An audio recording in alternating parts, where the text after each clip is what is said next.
This program features live coverage of an African safari and may include animal kills and carcasses. Viewer discretion is advised. Good morning, everybody, and a very warm welcome to you all from wherever you'll be watching. What we have here is a mother lioness and two cubs. Good morning, everybody. So plans for this morning is we heard lions that were calling west of camp this morning. So I headed out, and this is also where we kind of left these three last night. Full bellies, didn't think they were going to be going too far. We heard a couple of impalas alarm calling. So we came up and followed here. But welcome to Wild Earth, everybody, and welcome to your very own live safari from the African bush.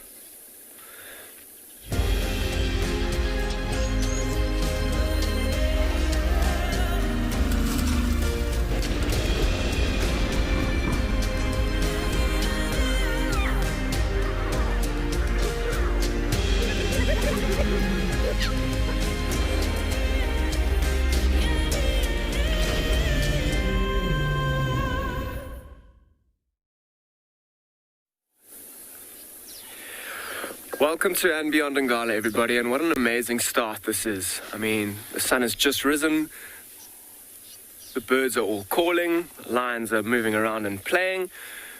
What an amazing start. And this mother, I'll actually try and move back a little bit. She's kind of just moved behind us. This mother is incredible. She's doing an awesome job. Good morning, everybody. My name is Dan. I'll be your guide for the day. And on the camera, we've got BK. And I was hoping to find lions this morning with lots of calling. We heard of west of camp. She's also been calling pretty frequently as well. And it is still nice and cool. Look at the little one with the big log in its mouth, trying to show Mom how strong it is. And I wonder, I mean, the calls that we heard initially, I'm sure it was from that male that we were with last night, or maybe his brother, calling still further west of where we are. And she has been replying actually to him, not terribly loudly, but still loud enough to carry at least a few kilometers. And if he would want to come and find her, he would be able to very easily. But it doesn't look like that's her plan. I mean, if she really wanted, she'd also be able to get up and take her cubs towards him. Have a look at that full belly still from yesterday. I mean, they've got no reason to move around this morning or move too far from last night. They are still in an open area. They must have been pestered by impalas and zebras and wildebeest last night with their alarm calls. But it seems that they're not too disturbed or too fussed about it, actually. That little one, the brother, I mean, he's slightly lighter and he's got quite a bit of a bigger head. He's a male and a female, the two little cubs. This is the young male. I don't know if he just saw his sister playing with that log and got a little bit jealous and decided that he wants to play with the log now, particularly after she lost interest in it. Let me move. Is he going to bring it this side, or am I going to need to reverse a bit to show you this? Let's see if I'm going to reverse just a tad. That seems a bit better. Now we can kind of see if he might turn around and play with that log some more. Have a look how the light is illuminating the grass, and how these lions are just lying down there, taking it very easy, very content, in fact. Full bellies, not a worry in the world for now. Nice and open. Look at these two. They're super cute. I wonder if they're not going to play for us a little bit more this morning, particularly conserving all their energy last night. The little one just watching her. Mom's also keeping that ever-watchful, protective eye over them. So I'm going to spend a little bit more time here. Try and see if we can't hear other lions calling a little bit further away, in which case we're going to head towards them. But in the meantime, I'm going to send you to Tristan, who's also found some lions this morning.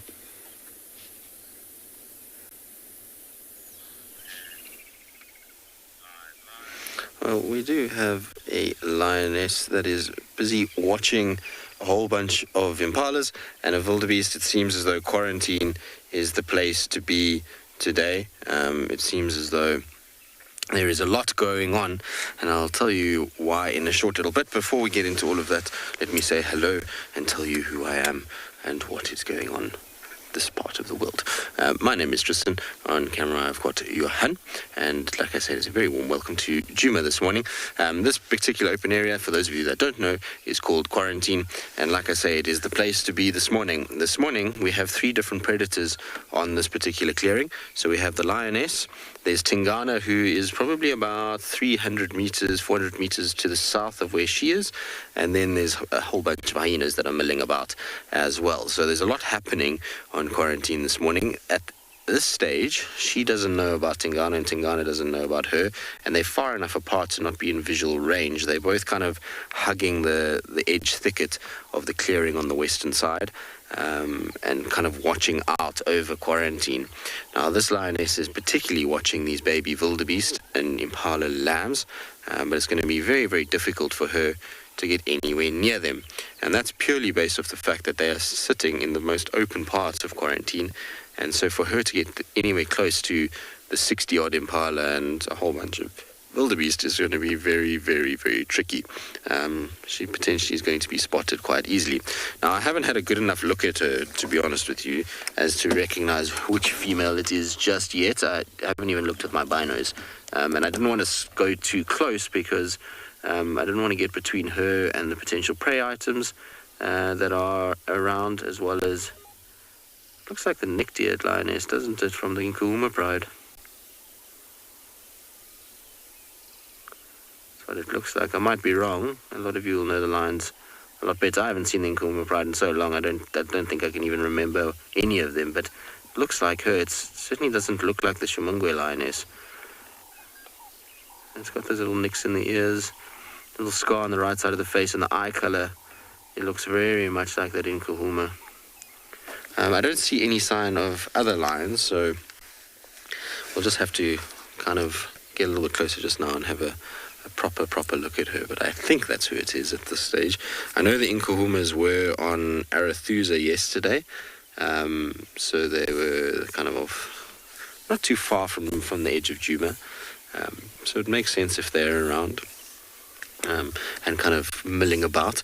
Apparently yesterday they were all over the place and there was varying kind of groups of the Nkuhumas spread out over the sort of western part of Arathusa. So let's see what happens. I'll like I say, reposition just now and try and see if we can see a little bit better. In the meantime, though, let's send you across to Trish so she can say good morning.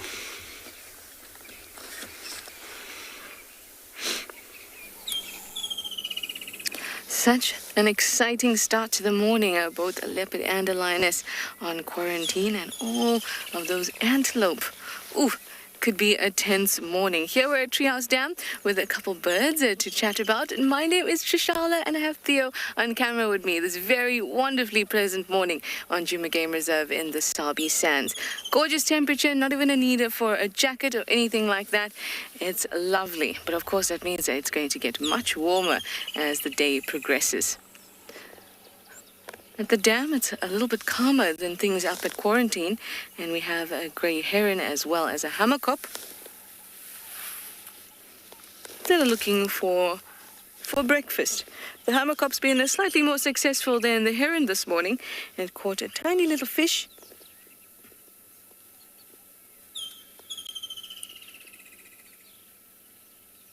Oh, look at that. And that's 1-1 here at Treehouse Dam for the 2 birds that are both looking for the same things.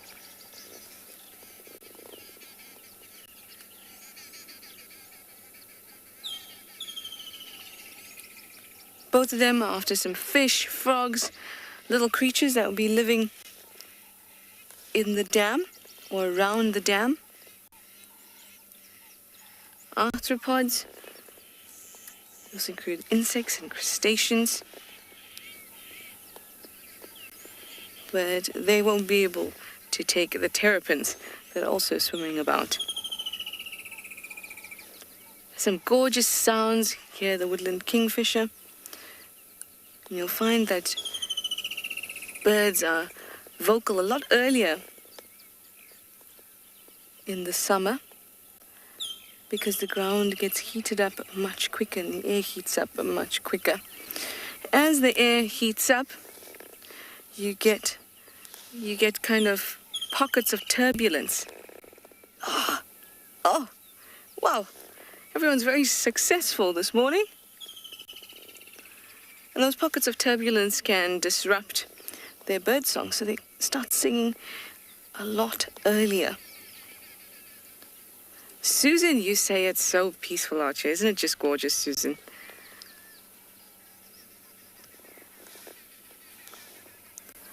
Oh, a heron looks like it's got its eye on something again. It's 2-1 to the hammerkop at the moment.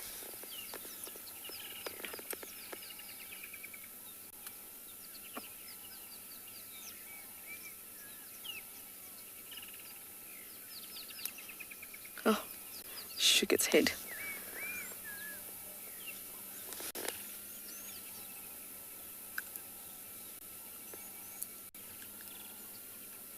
Look at that focus.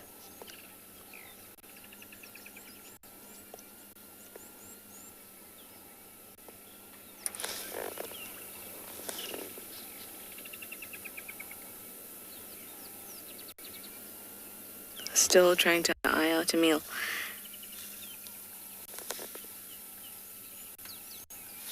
There's a woodland kingfisher in the tree just there as well that keeps ducking down.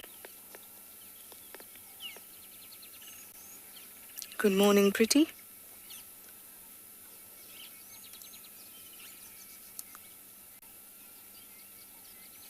The feathers are so striking. Just as stunning. All right, well, this was a lovely, peaceful time at the dam, and we got to see some successful hunts going on here. But let's send you back over to Tristan on quarantine, where there is a lot of excitement.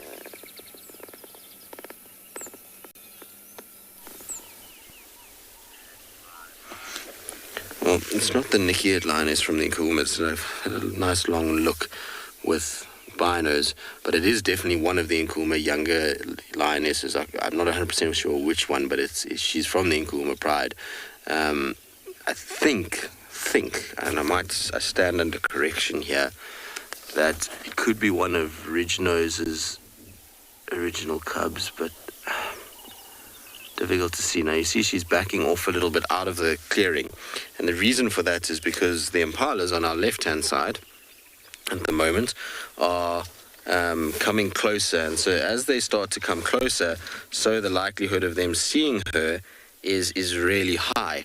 And so what she's doing is she's retreating slightly into the thicket so that she's going to be well hidden, so that as these impalas and wildebeest start approaching, they're not going to find her right on the clearing.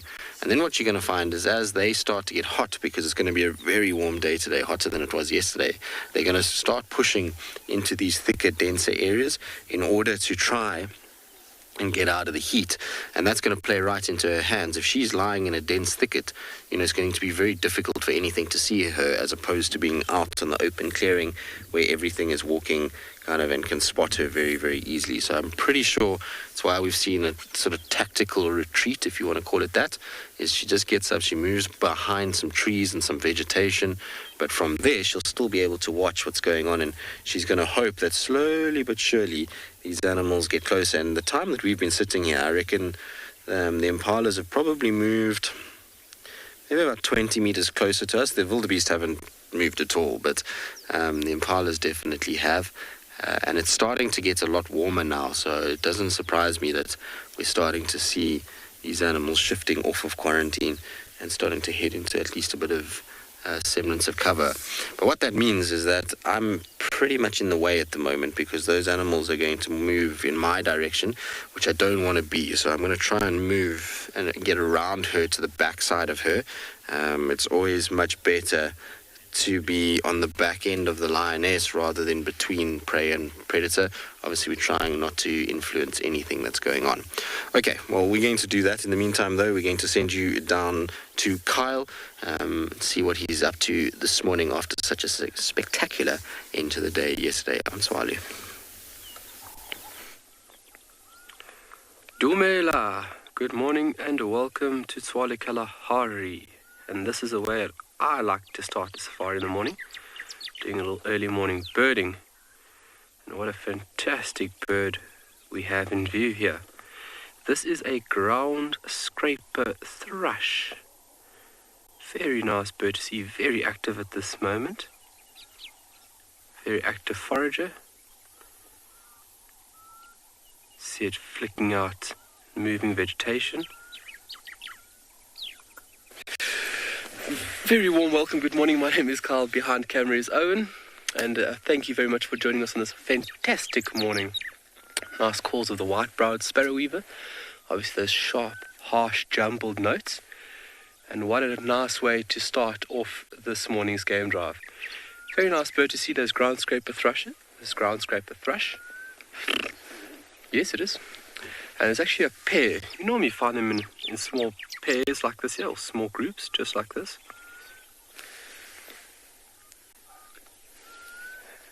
Oh, we're just trying to locate there for us. Very nice bird to see, and very distinctive markings. If you take a look at the one busy foraging, you'd see a very distinctive line through the eye and that heavily streaked or blotched breast and tummy. Uniform gunmetal, dark gunmetal grey dorsal section or back section of the bird. Very, very distinctive. But fantastic bird to see. Black cuckoo busy call in the background. Dawn chorus just starting to lift off. Please, for all our young earth warriors, please, if you want to communicate with us, any questions or comments, please feel free to do so. For all our young earth warriors, that would be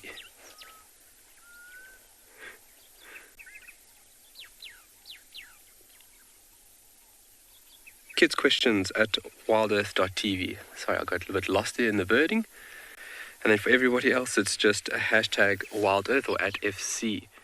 And don't forget that exciting and new initiative. If you feel like you want to get really involved, please go and check out wildearth.tv/explorer.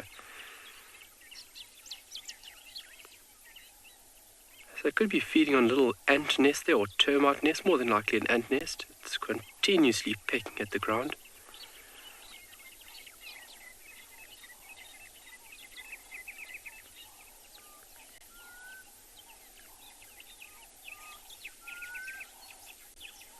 Yeah, definitely picking up ants or termites. Well, we're going to enjoy a little bit more of this, and we'll see you when you guys get back this side.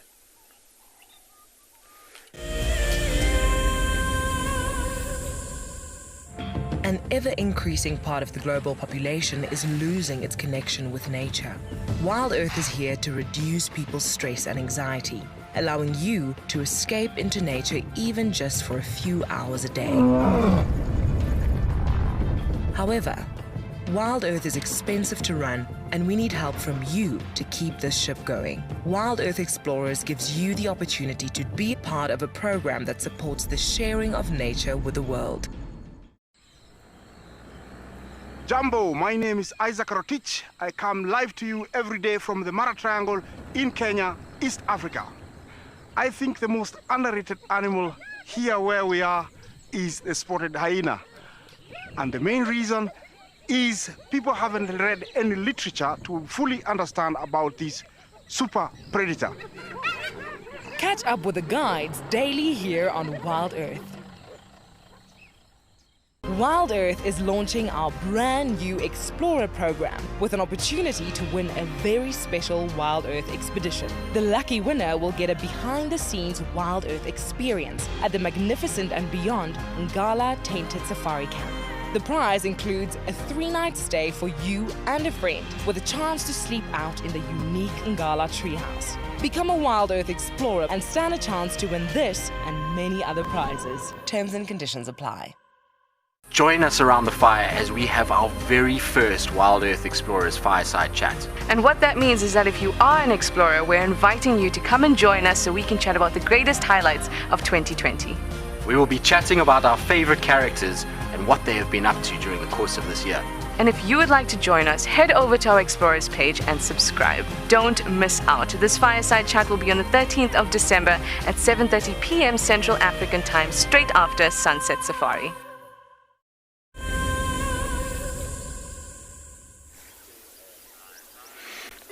as you can see, there's a lioness that is much closer to these wildebeest and impalas. It's the whole Nkuhuma pride is here. At first it was just the one, but we're slowly but surely seeing one here and there and lying under bushes all over the place. So the rest of the pride is coming behind us, I think. Or is it Tingana that's coming behind us? I don't know. There's something coming from behind at this stage. We've got two lionesses that are lying kind of off to the left of where we're seated now, and then the one lioness that's up there. I can't see where the rest are, but I'm trying to see behind us what's coming our way. I might reposition a little bit just in case it is Tingana. Obviously, if it's him, I don't want to be between him and the lions, just so that he has an opportunity to be able to see what's going on. So let's just move slightly so that we are out of his way and out of everybody else's way as well.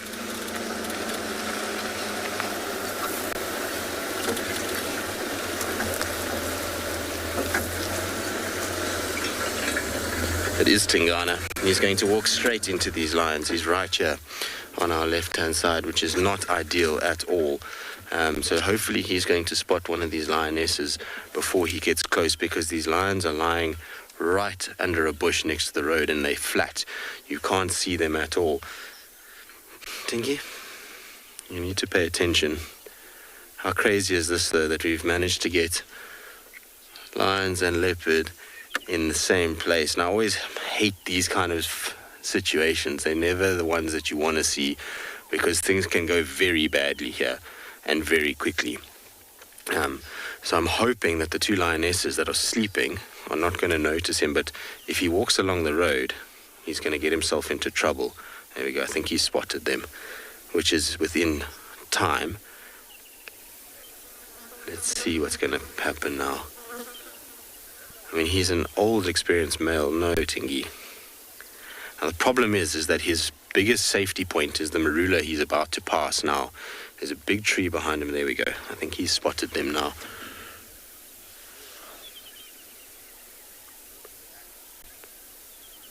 He's got to be very, very careful here. Like I say, his only safety point is that tree behind him where we are right now. There's nowhere else for him to be able to go. And he's going to have to spot the lions before they spot him. Because if they spot him first and he doesn't pick them up, it could end very, very badly. And even though he's a big male leopard, these lionesses are way larger than what he is. Come on, Tingy. To give you an idea how close the lionesses are, where he's standing now, about 15 to 20 meters in front of him, on the left side of the road, is where the two lionesses are. So you see there's going to be a bush and a little shady thicket. That's where they're lying. So if I use the antenna of my radio, is right there. No, don't go in there, Tingana.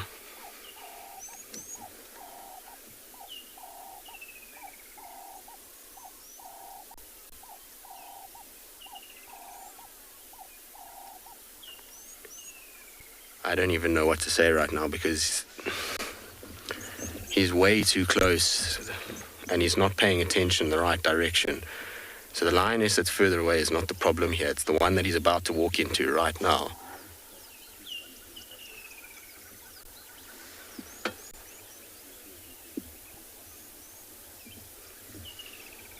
You see, he's seen them now.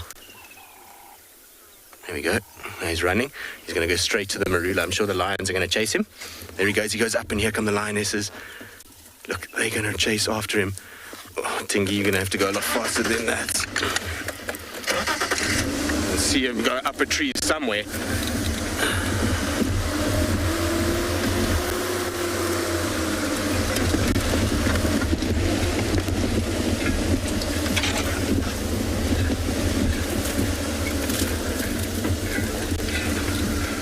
Try and get through all of this, which is not easy. It's not a very easy place. I see the lions in front. I think he managed to see them quick enough. Oh, there he is. He's up the tree. There we go. Okay, all good. Tingana, you're going to give me heart attacks, so I don't need it so early in my life. There the lions are on top of the termite mound, and Tingana is firmly placed up in the tree, which is crazy. I'm going to try and just get into a position here where we'll be able to line them up so that you can actually go from one to the other, which will be pretty cool. So if you have a look there, you can go from leopard in the background to lion in the foreground, which is absolutely ridiculous in every way, shape and form. You can just see his silhouette in the tree behind her at the moment. So that's where he is. He's, like I say, he's up a tree. He'll be fine up there. It's no worries for him. The lionesses, while they can climb that tree, that's going to be probably too kind of flimsy, a lot of those branches, for them to actually get to him. And there's no kill, so there's no real risk for these lions to be able to kind of chase that leopard at the tree and try and kind of injure themselves by going up there. But I'm glad Tingana managed to spot those lions before they spotted him, because he was walking straight into them at one point, which is not an ideal situation at all. I'm sure a lot of you, like me, had kind of heart in their mouths, felt like your heart kind of beating out of your chest at one point there. Alex, not that I've ever heard of. These guys don't like each other at all. I've never seen lions or leopards work together consciously to get food. What I have seen is many times one chasing something, and that then leads to the other one making a kill. So you might find something like lions chase these wildebeest, and then the wildebeest run into a thicket and the baby wildebeest gets caught by a leopard or something like that. That happens. But what you don't see a lot of is, well, you won't see, I've never even heard of it, is them cooperatively hunting, so helping each other. Remember that predators see each other as competition. They don't see each other as friend. So they know, one, is that they're dangerous to their own offspring to have predators around. Two, it's not a good situation to have a cat that eats your resources, so it also eats meat.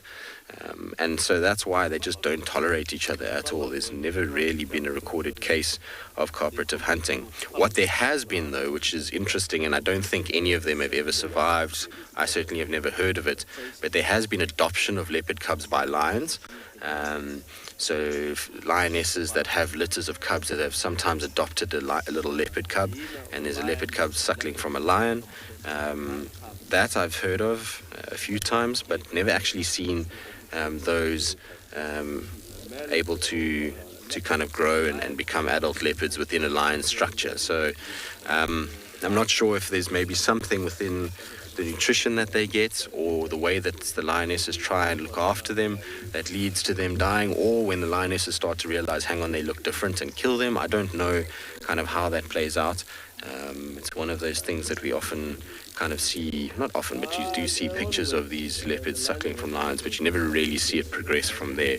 So I suspect that the lioness eventually realizes, hang on a second, this is not from my pride, and this is not what it's supposed to look like, and either it gets killed by other members of the pride, or maybe, that's maybe probably more likely what happens, is that she introduces it to the pride and the other members see leopard and not little baby and don't have their mom blinkers on, and end up killing the cub. I mean, I don't know. No one's actually documented what happens to those little cubs when they start to develop with the mom. But isn't that just the most insane thing to see? Like I say, a lion in the foreground and leopard in the background. It's one of those things that you don't see very often at all. Anthony, not really, no. I mean, hunting will take first preference, but they've got to assert themselves and make sure that they just send a clear message that they are in charge of what's going on. So you'll find that they will chase a leopard and they'll make sure that they kind of intimidate that animal as much as possible. But you can see now this lioness in the foreground, so the one that is kind of sitting here, she's not going to be kind of worried too much at all. She's hardly even facing Tingana anymore. Mostly she's just having a bit of a nap. You can see her eyes closing in the morning sunshine. So what does happen a lot of the time is when they chase these leopards is that they end up lying down, and then they kind of basically keep that leopard up the tree because they lie right next to it. And what happens is the leopard will sit up there and wait and wait and wait. And once it sees the lioness is completely flat and sleeping, then they try and sneak down and run away as quick as possible before the lionesses can notice that they have gone. But sometimes that can be an all-day thing. I have seen leopards stuck up trees all day long with lions sleeping underneath. So it can be a long, long, long morning for Tingana. But hopefully what's going to happen is these lions are going to move off and allow him the chance to come down. Nkohumas, you haven't been here for ages, but you come back with a vengeance, don't you? I'm glad, though, that they didn't grab Tingana. I was kind of hoping that was not what I wanted at all. It would have been a very, very disturbing thing to witness, a leopard being taken by lions. It's not a pleasant thing, and it does happen. There's been a lot of lions that even at Tingana's experience level have been taken by, a lot of leopards, should I say, that of his experience level have been taken by lions. So good that it's all worked out and he's managed to somehow evade them. Luckily he spotted them, because if he hadn't spotted them, he was going to be in big trouble. He would have walked straight into those lionesses. And it just goes to show you how perceptive they are. I think what happened there is he actually saw the first lioness, which was the one right in the open clearing, and then he thought to himself, no, I need to get away from her, and he was going to cut into the bush and play it casual and just walk through the thickets around her. But obviously there were the other two, like I say, that were in there. Shame, boy. It's been a long time since he's had to climb a tree for anything other than food and to pilfer from somebody else. So this is a different experience for him at this stage. I'm sure the lionesses are just milling around underneath the tree at the moment. They doubt they're doing too much else. They won't really climb that tree if there's no food up there. A lot of you would think that they would go up to try and fight with him up there, but they're not as agile. So if there's no carcass up there, they're not going to go up for anything or for any reason. They'll rather just sit at the bottom and just watch him. Eventually they'll get bored of his kind of sleeping up there, and they'll move off and either rejoin the rest of the pride, or they'll kind of, go off hunting or find a shady spot to sleep. And that will be the gap for him to get out and to move off. And once he does come down, he's going to run, and he'll run far. He's not going to stay anywhere near here, which is a bit of a pity, because he was starting to get into a little pattern where he was coming to quarantine, hunting, and then back to the dam overnight for all of you to watch on the dam cam, and then kind of going off and back again. So it's a pity that that's going to be ruined a little bit, but at the end of the day, it's also nice to see the Nkomo Pride around Manjima once again. Alright, so we'll carry on sitting here. We'll see what happens and what plays out and whether the rest of the pride arrives or what goes on. In the meantime, though, let's send you across to Peter.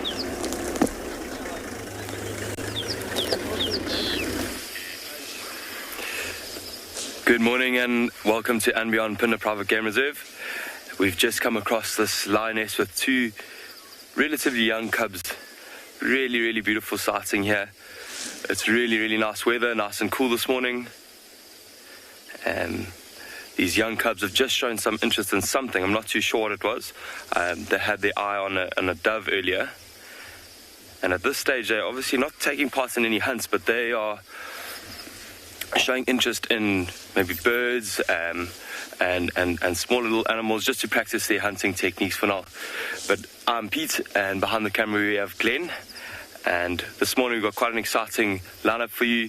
Really nice weather, so hopefully the animals are quite active for a little bit longer. The one cub has just gone behind a bush now. She seems to be just taking rest now on that nice black cotton soil. It's a really nice and soft soil. Usually in summer when there's a lot of rain around, this is actually a water hole where there will be a lot of animals attracted to here. You can see even all the little footprints all over the place where elephants would have made indentations, rhinos, anything that's got quite a bit of weight behind it.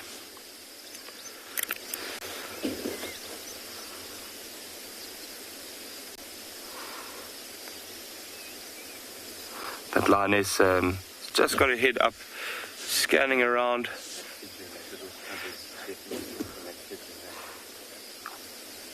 So Glenn's just said to me now,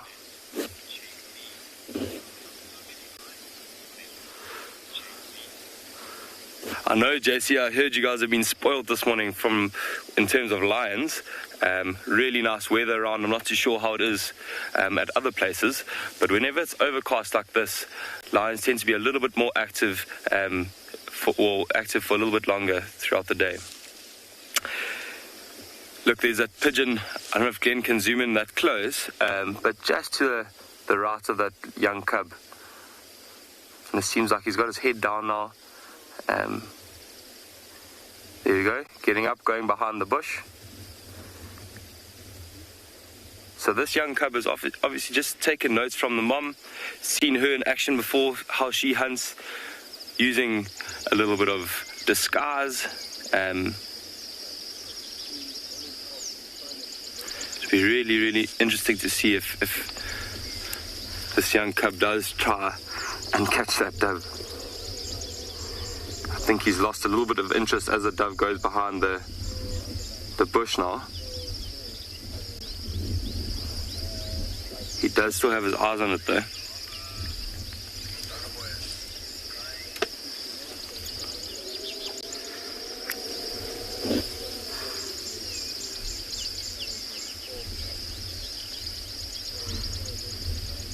There you go, he's given up, going back to its sibling. Never mind, changed his mind again. That other sibling as well as that other young cub has just crouched down on his haunches there as well, keeping an eye on what the brother is doing, thinking, should I join him? But also that soil looks so nice and comfortable. I think she's decided just to lie there and watch what happens here.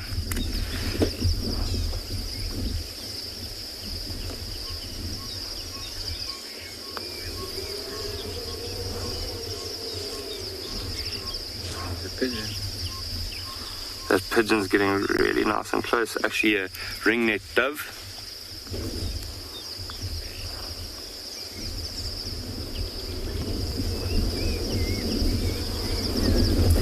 That dove doesn't actually show too much interest in the cub. Probably knows that it can escape a lot quicker than that young cub. Oh, there we go. Oh, he just missed it. Half-hearted attempt there, but not too bad for a young cub. Oh, there we go. Some playfulness saying, don't worry, you'll get him next time.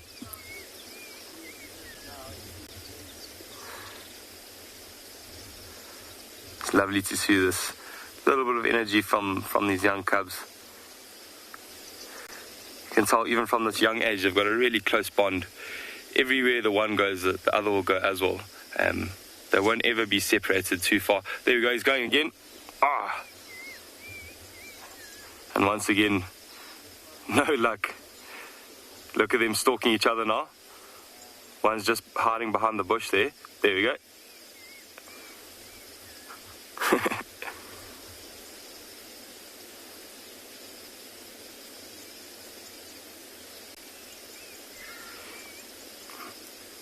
Showing a bit of love.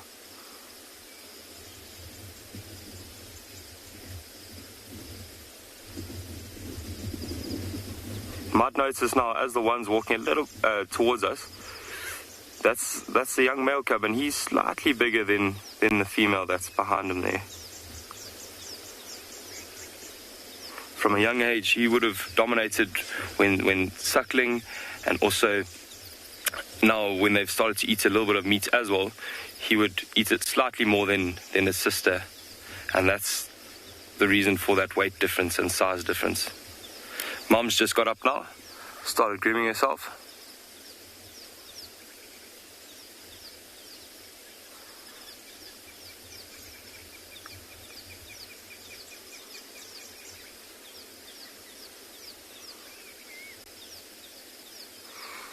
Nice big stretch now.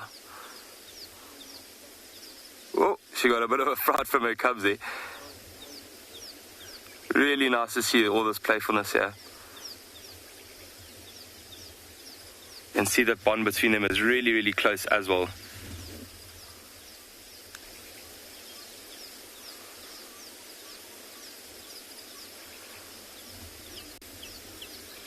But usually when the mother plays with cubs, it's not for a very long time. She just gives them a bit of attention and then she gets back to the serious business.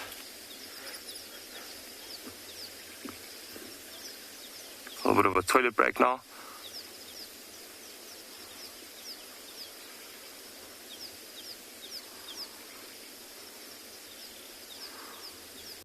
But if you look carefully while she's walking there, you can see all that definition in her arms and in her back. She's really, really strong, and this lioness is in the prime of her life.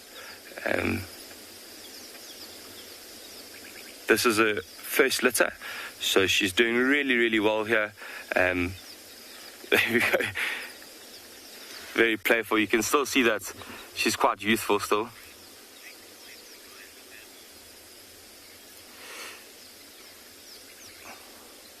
Really, really awesome to see them playing like this. But I hear Tristan is going to show you guys a bit of a leopard-lion interaction there, and we'll stick around here for a little while, and hopefully you see just now.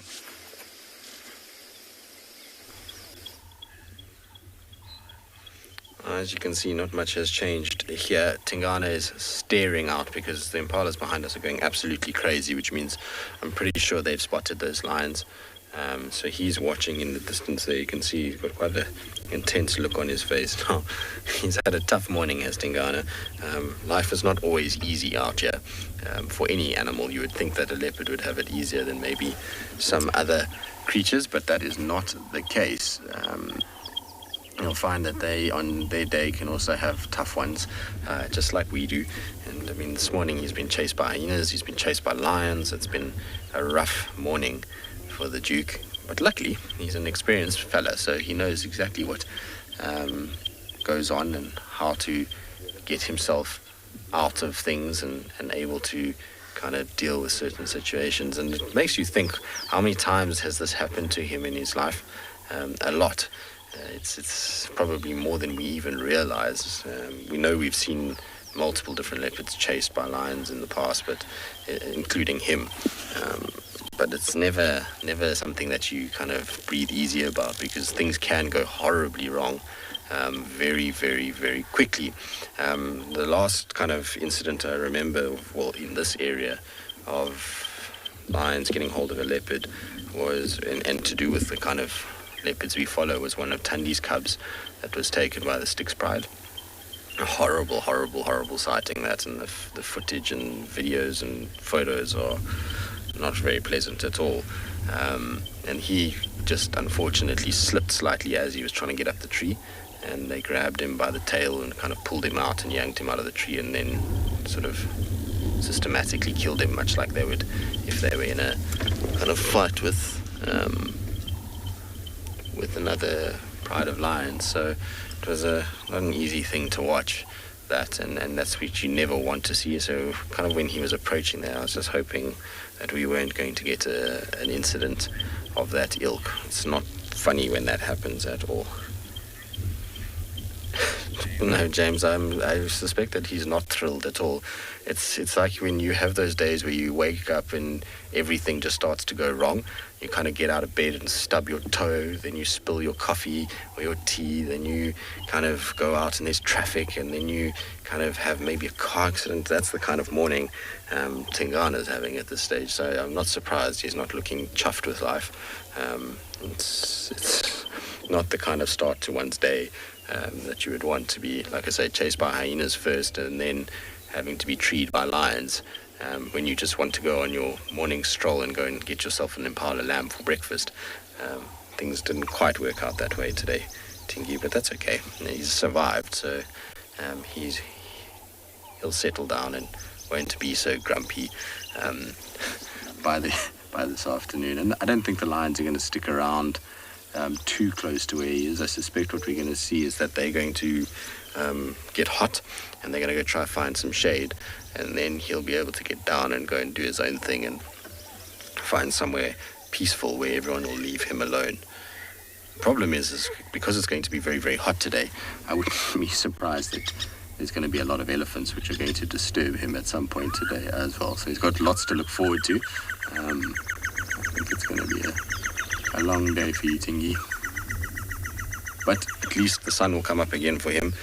He's managed to avoid any sort of negative thing with these lions, and at least he didn't have to get into a confrontation. I at one point there thought that we were going to have a big problem, because I actually thought the lions were slightly closer than they were. I kind of misjudged the trees. I couldn't remember exactly which tree they were under, but I thought they were within a few meters of him, and luckily they weren't. There's a good kind of 10 meters between the two parties, and that allowed him to get away. And because he made the break before they did, so he started to run before they did, he had that little bit of a head start, and that allowed him to get up into a tree.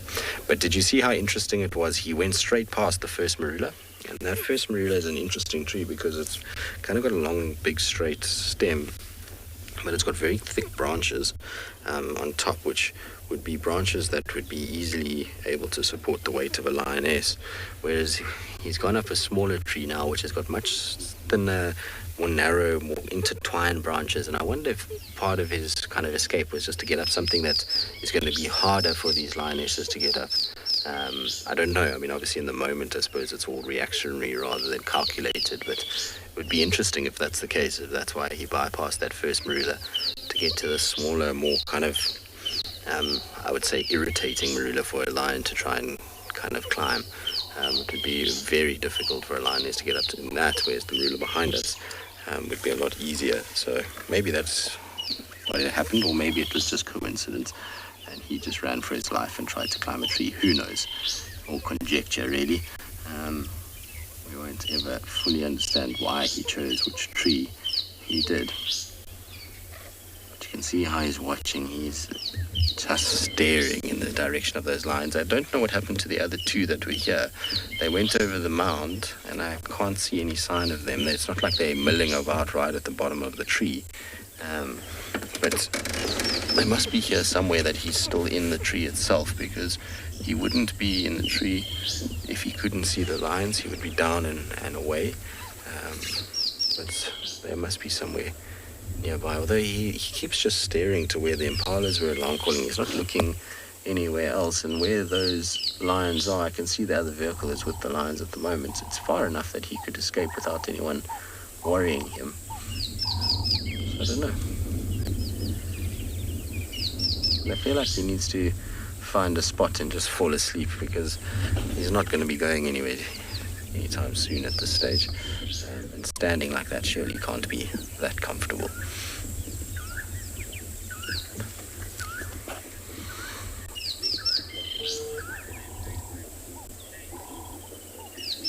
Beverly, in lions not so much, but in leopards very much so. Their food preferences do change. So what you'll find is, as they start off in their life, they start off on very small things. So they lizards, birds, small mice. As cubs, they play and they try and catch things, and so that constitutes the sort of start of their diet. As they start to get older and physically more capable, so they then start to escalate into other prey animals, and they'll then be able to start getting things like the likes of impalas and so forth. And you'll find it's very dependent on the area that they live in as to what their kind of preferred food item is. But then as they start to get older, they start to slow down a little bit. It's, catching speedy things becomes a lot harder. You start to see them almost regressing slightly.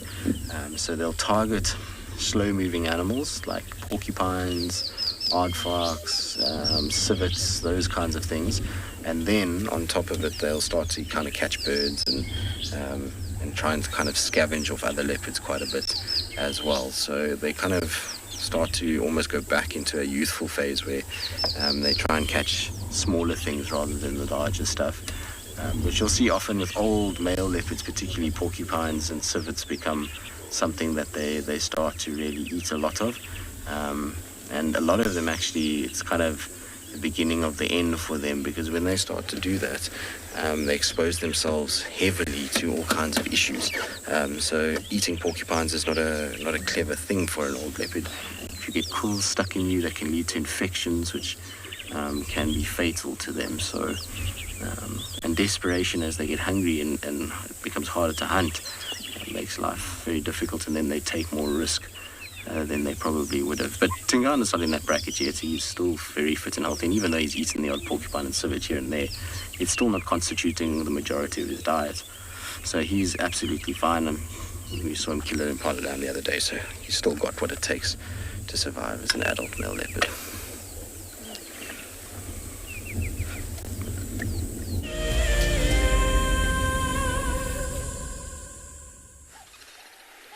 Well, welcome to your few minutes of pure bliss here on Tswala Kalahari. And what a beautiful scene to do it at.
What an enriching experience, and how beautiful of a scene to be looking at. Very active, you can hear the little chicks calling, and parents obviously hard at work to ensure the safety of these little individuals.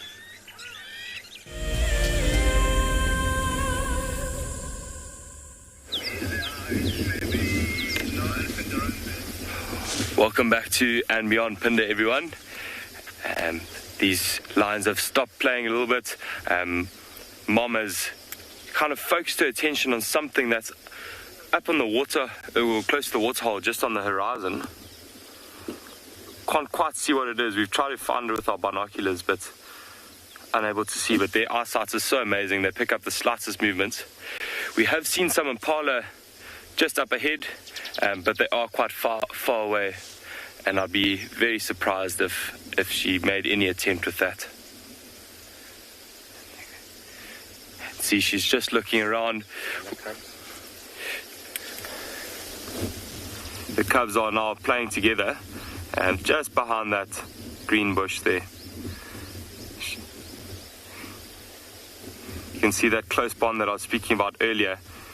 Mom's away, but they're still together there. And that would have been the case from a very, very young age. You can see Mom is just keeping a careful eye on them, making sure that they're not causing too much trouble. There's now a warthog that's just got to the waterhole above on the horizon. She's got her eyes on that. In this area, this pride is, they almost specialized hunters of warthog. Warthog is probably one of the most common species found in this area, and they really, really are good at hunting warthogs, as we saw yesterday. See that warthog's just trotting around, and there's a little bit of mud there.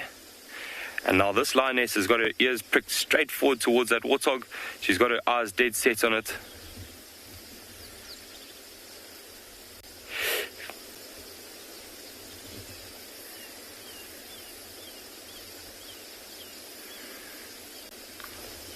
That warthog's also in quite a nice position. She's got a lot of space in between, but she's coming from a low level up to a high level. There's a lot of cover in between.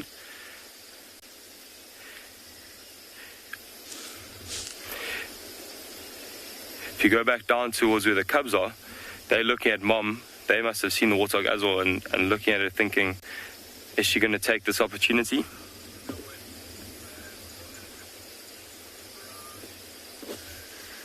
She seems to not be too interested now. Looked around. She might also just be looking to see if there are any other prey species around that might alarm call if she had to start moving towards that warthog. If Impala or Inyala saw her, they would start barking at her, and that would just alert the warthog that there is a predator around, and the warthog would then run off.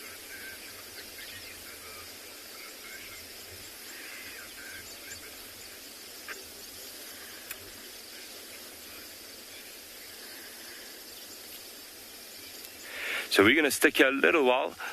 Doesn't seem like she's moving just yet, but I've heard that Carl has a bird in a tree, which will be quite interesting. That's the nest if he goes. Well, welcome back.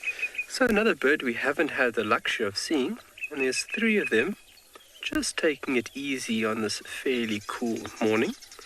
Doing a little early morning preening session, realigning all those feathers, pre-flight checks basically going on here.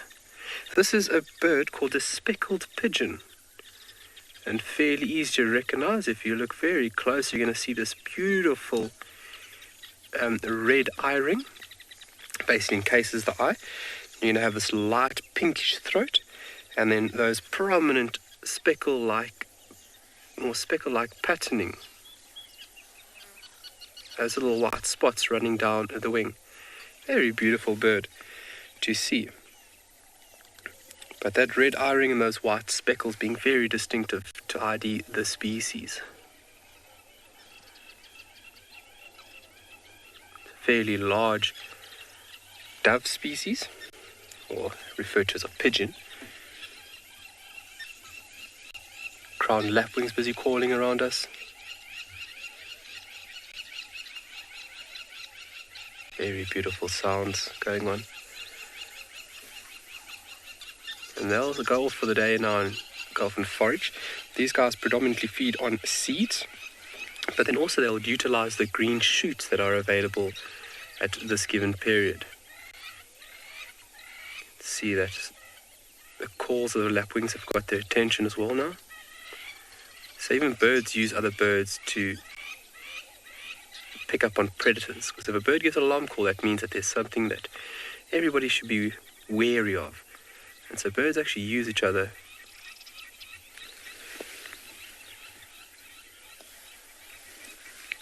Mike, good morning. What is the difference between a dove and a pigeon? Well, a pigeon would be a larger species and a dove would be a smaller. By my knowledge, doves are smaller versions of pigeons. Pigeons are quite large, chunky individuals. So if you look at this individual would be at about 300 to about 350 grams. And then in comparison to the ring-necked dove that we've been looking at quite a lot, the ring-necked dove is only about 150 grams. So it's quite a large size difference in terms of body mass. So your larger species, pigeons, and then your smaller ones, doves. Very, very beautiful birds. But I just want to get Owen's attention, and let's just take a look at this wonderful scene we've got going here on the right-hand side. And I mean, it is spectacular. You'll see that how the light affects this place is quite remarkable. And just look at the backdrop that we're enjoying here. You can see all the spider webs being illuminated from the sun. When the birds go into the nest, you can see debris falling down and just almost like snowflakes coming down. There's a few insects making their way across the nest. And obviously just the sheer beauty of the birds going into the nest is just remarkable. Bits of the green that's just illuminate on the tree, and then the dark, basically shadow being casted from that of the sun being behind it of the tree. It's just a very beautiful scene.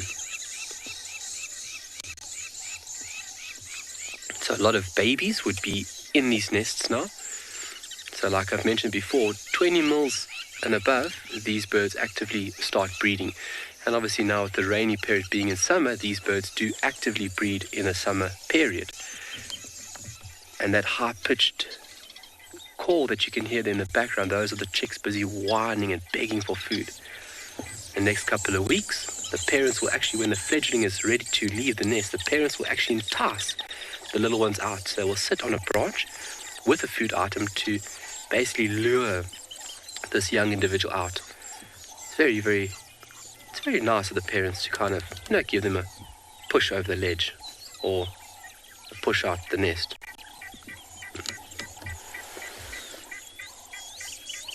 But obviously those little chicks now become a viable food source for a lot of predators, from birds to reptiles, small mammals. And that is all obviously in effect. If you don't have that predation, you'd have these social weavers, reaching exponential population proportional size. So the role that predators play along with these individuals is very, very fine balance. Sure, that is just amazing. Got a lot of spider webs in the background there. More than likely by spiders, it could also be by caterpillars, a lot of caterpillars. Oh! Ah!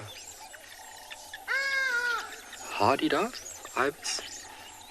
Very distinctive call, and a call that people really dislike, especially around the city areas of Johannesburg.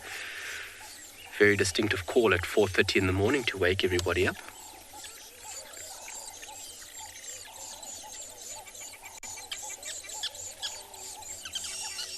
And that is just magic.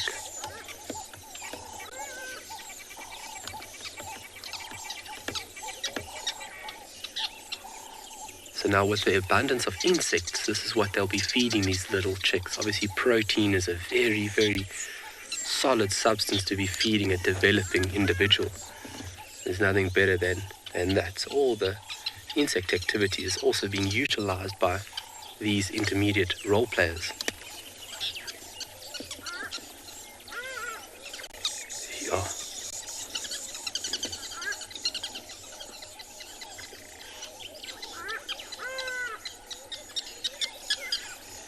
And if you take a look at the bottom right, left-hand corner of this nest, you can...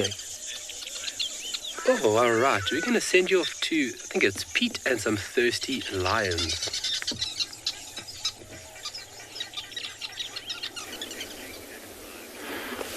Good morning and welcome back to Anbionpinda. These two cubs have just come across this waterhole, and after all that playfulness, they've just become a little bit thirsty. I don't know if you heard that, but Mom's just been calling them now. She's summoning them to follow her. But this one cub is still a little bit thirsty. That little reaction is really beautiful. If you look to our right now, there's a big buffalo bull approaching them. This cub hasn't seen it just yet. But I'm sure as soon as he does notice the buffalo, he'll run as fast as possible.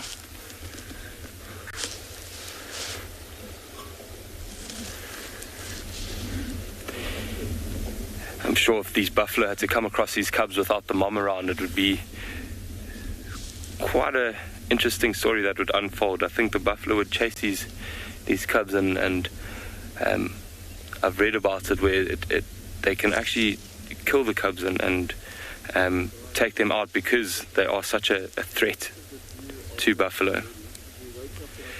But because this mom is by herself, she's definitely not going to even attempt to show any interest in these buffalo here.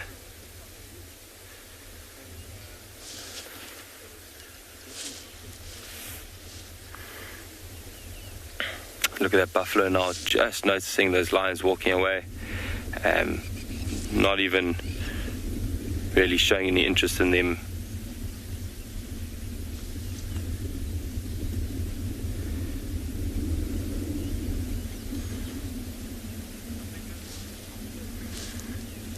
Really beautiful now. You can see this whole herd slowly making their way towards this waterhole.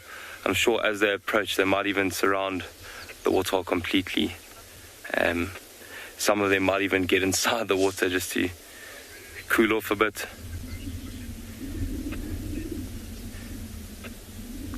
But as they're walking towards us, you'll notice that most of the buffalo that are close to us now are slightly older. And these buffalo are really an important part of the herd, and they're called the pathfinders, and they lead the herd out into the grazing areas. They're the most experienced, they know where to go and graze, and then they also know where the water is. So they'll be at the front, and all the rest will be behind them.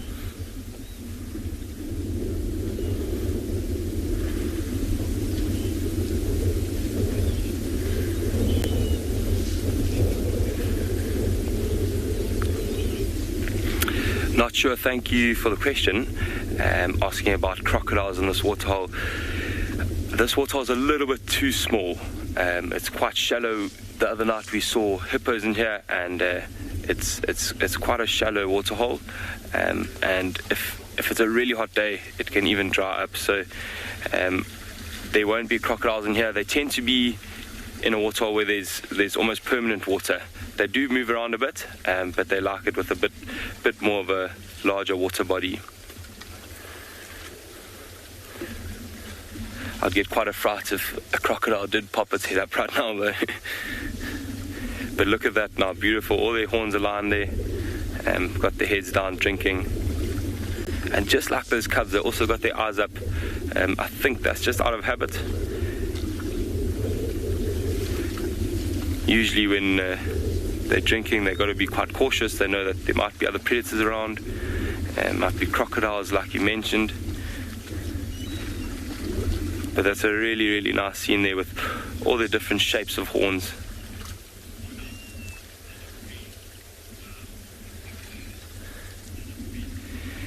Thanks, Anna Maria. It is quite a nice herd, and they still keep coming. Just over the horizon, they just keep piling in here.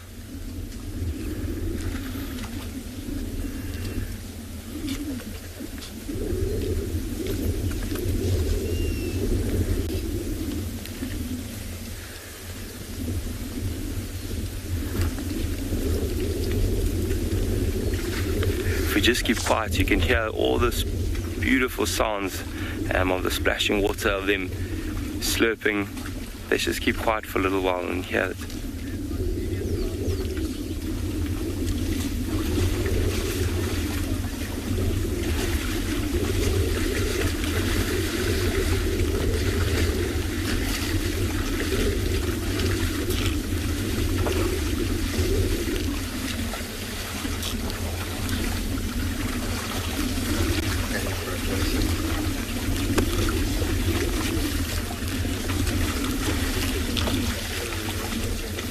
They seem really, really thirsty this morning. They've probably spent the night out in a nice big open field, and had a little bit of grazing this morning, and now come to the waterhole to have their morning drink, and then they will head out again and graze for the day, and then probably return to the same waterhole later this evening. It is the only waterhole in the area, quite a dry area at the moment. We haven't had that much rain yet this year, so they all know this waterhole.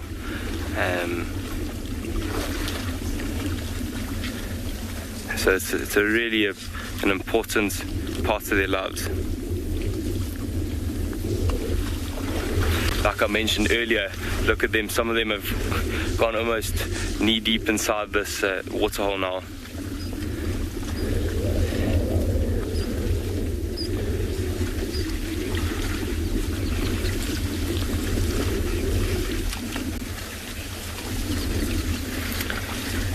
Linda, so buffalo on and beyond Pinde do not migrate. They are nomadic, so they'll roam around and follow where the grazing is. So this big buffalo bull just came and interrupted everyone, gave them a bit of a fright. But Linda, back to your question, they're very nomadic, so they will just follow around where the grazing is and where there's water. They are incredibly water dependent, and if there's a drought, they're the first animal to really, really struggle.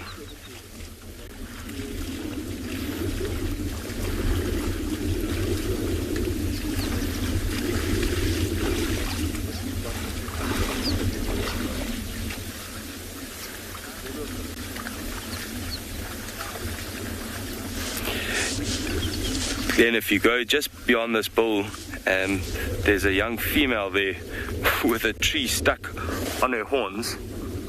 Or sorry, a branch rather stuck on her horns there.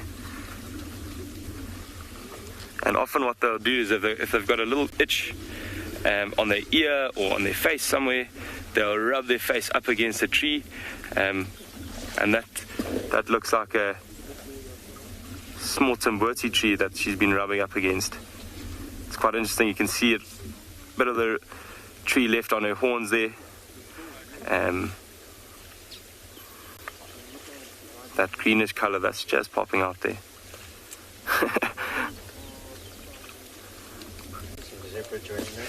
Yeah, there's some zebra coming from behind as well. Really, really beautiful scene here.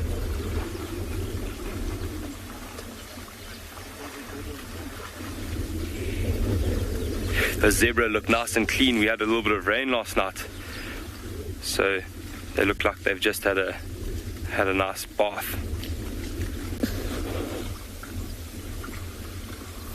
Look, as they're approaching the waterhole, they won't go and drink close to where the buffalo are. They'll rather come and find their own little spot. And you see they'll kind of keep away from the buffalo. They respect their distance. And now as that buffalo is approaching them, they're moving off slightly. But here Tristan has got those lions with him again. So we're going to send you off to Tristan.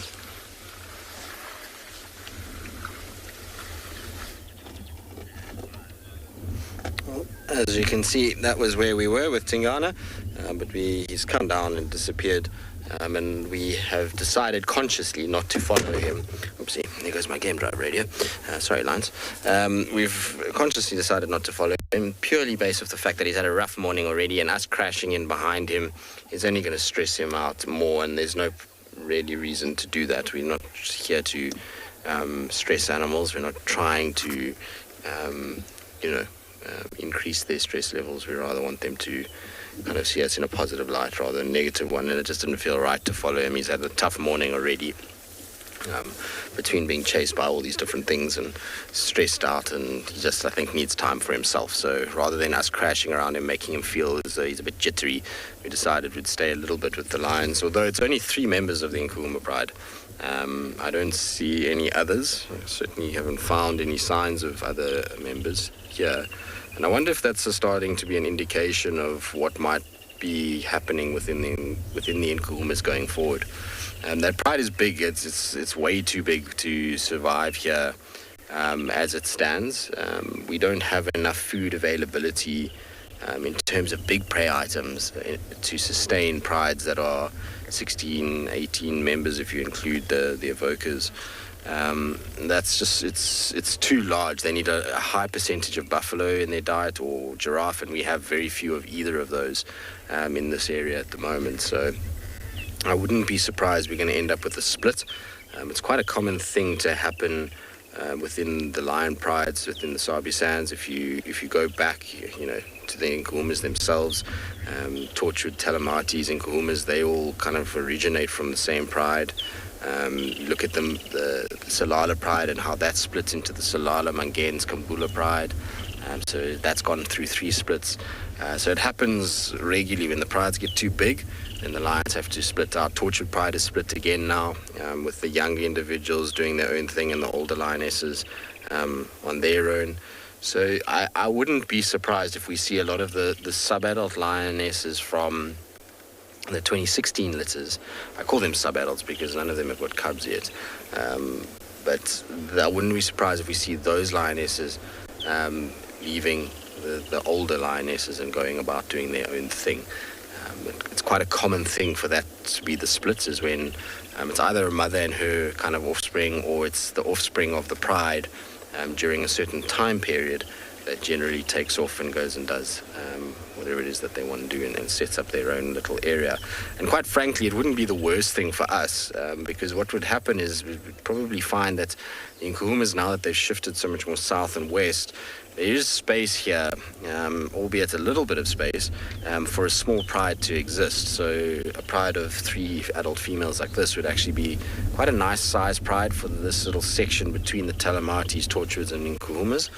And it would really kind of operate quite well across the Djuma sort of area. The problem with that is that as much as you want lions to be around fairly regularly, when you get an increase in lion activity, generally you get a massive decrease in all other predator activity. So, we've been spoiled with wild dogs of late, and that's partly due to the fact that we're seeing so few lions on Djuma at the moment. The dogs are having free rein around here. They can run around, and you see as soon as they have an incident with a lioness, how the next day they're gone. So you find when there's a lot of lion activity, dogs go down, cheetah sightings will all but vanish, and even your leopard sightings start to take a downturn as animals try and avoid those areas where there's high lion activity, precisely because of what we just saw this morning. So as much as it would be nice to have a smaller pride operating on Djuma, it will come with a cost, but that's the way things are. I mean, it's life, it's how the balance works.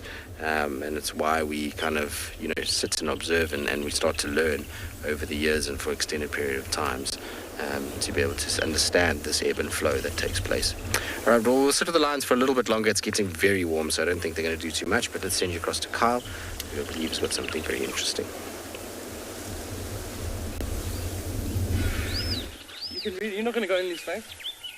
So, the beautiful color that you're seeing from these two beetles, there is one over there and there is one over there, is not from actual pigment, but it is the way that the structural components of the animal's body is structured, and it is reflecting a certain wavelength off of the cuticles, the tiny little pieces that make up the animal's body plan. These are jewel beetles.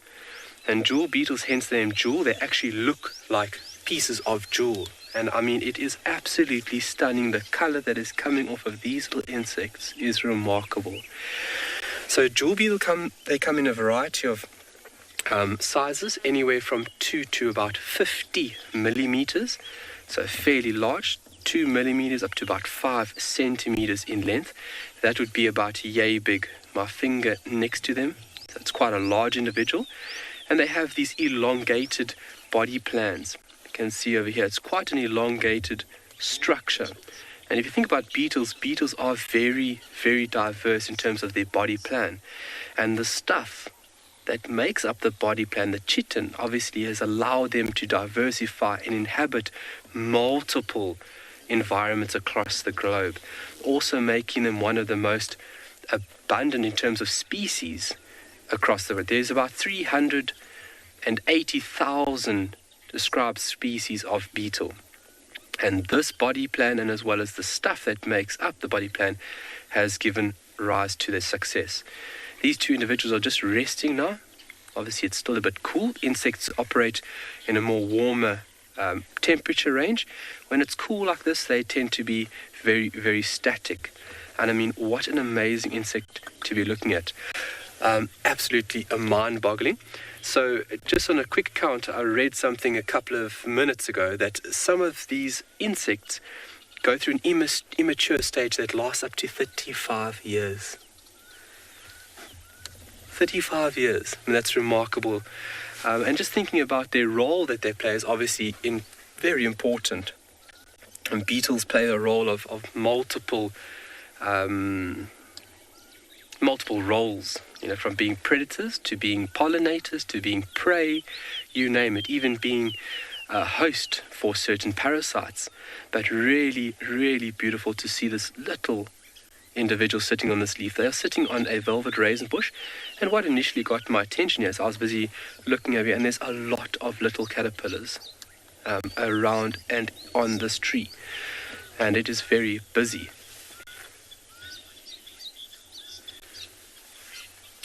Then, what do these beetles eat? These beetles would more than likely eat vegetation. So, plant matter, and that would be leaf or even flower matter at that. If you look at insects, more than half of the insects across the globe are herbivores, and obviously you get a percentage that are predators, and you need that balance to outweigh obviously the amount of them, because if you think about the biomass of insects around the world, it is tremendous. It's actually mind-boggling figures. But yeah, these guys will be munching on vegetation. With beetles, they have moving mouth parts, which would be used to crop and obviously feed off vegetation. But what initially got my attention, Owen, can you look this way? What initially got my attention was these little guys here. You can look in front of the little piece of grass that I have. These tiny little caterpillars tucked up in between all parts of this tree. And we've been talking about butterflies and moths, and obviously larval food is very, very important for these individuals. And I'm now seeing more and more now that I'm looking. They are just everywhere. So I'd like to find out in the next couple of minutes, and I'll be sure to let you guys know if I do find out who this could possibly be, because this is very specific, because they are all the same in terms of patterning. They all have these orangish heads and then this speckled or mottled patterning going down to the back. So definitely a certain species utilizing this plant for its larval stage or development. And now they'll go through between 4 and 6 instars or molts, obviously accumulating the vegetation they need before they can eventually pupate or go through that transformation of metamorphosis. We're going to send you off for a couple of minutes. I'm just going to geek out over here, and we'll see you back this side.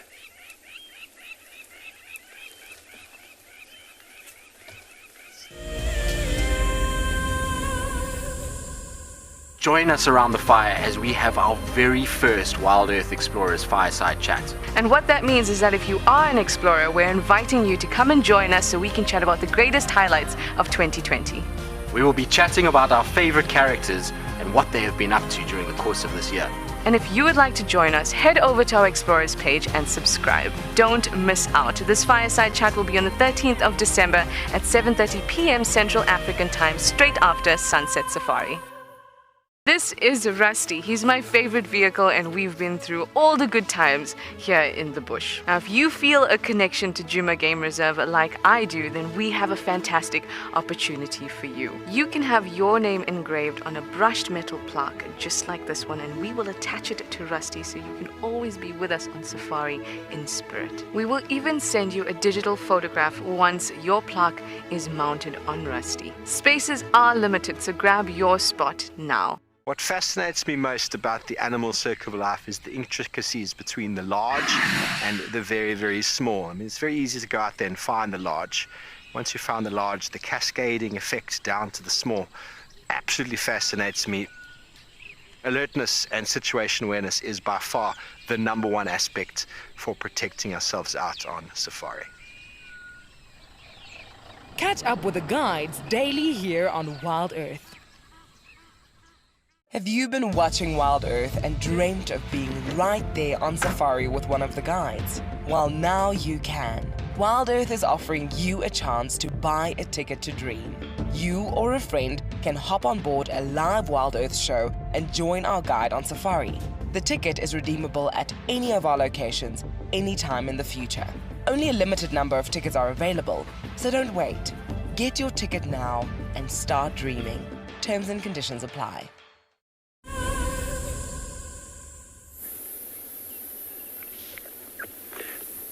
Welcome back, everybody. Now, we're kind of stuck here for a moment. I don't know if you can see, but maybe a quarter of a foot in front of the vehicle. She is moving now.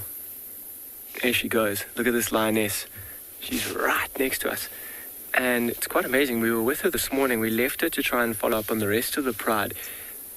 And drove quite a distance, and as we were driving, we heard baboons' alarm calling. So we kind of turned around and went back towards the riverbed. And she's moving quite quickly, and she's moving quite far as well. Particularly, it is warming up quite a lot as well. And her little cubs are, I wonder where they are right now. I wonder if they're not ahead of her, or if they're right in front. Oh no, they're right in front of me, so I'm not going to go anywhere. I just got a glimpse of one of the tails. I might be able to move back a little bit. They might, no, it's not the shade of my vehicle that they're using, so let me move back a little bit. See if you can see them. Have a look at them. They've just kind of reappeared in the picture in the front. Keep going, Beak says. There we go. More. Cool.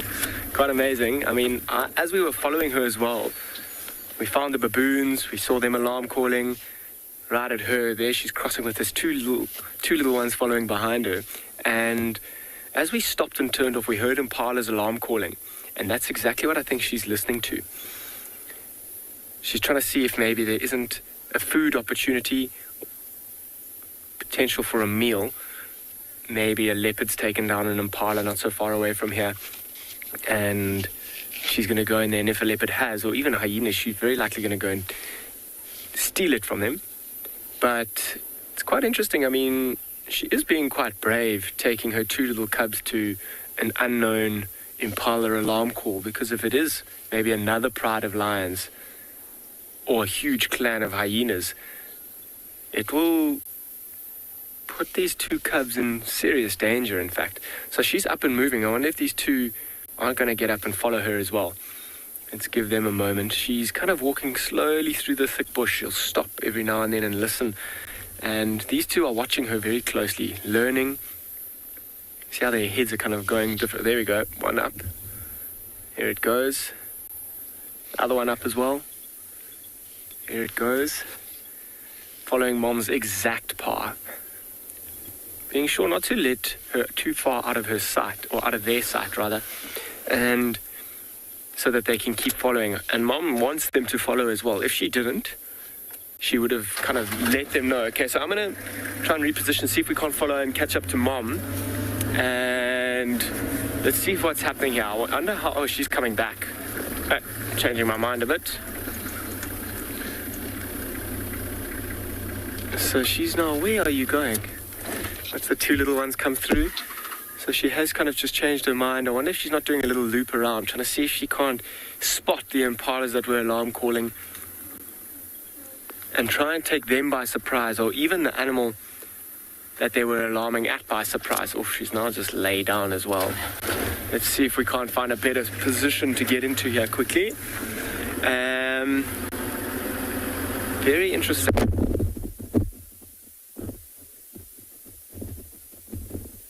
Oh, my audio, sorry.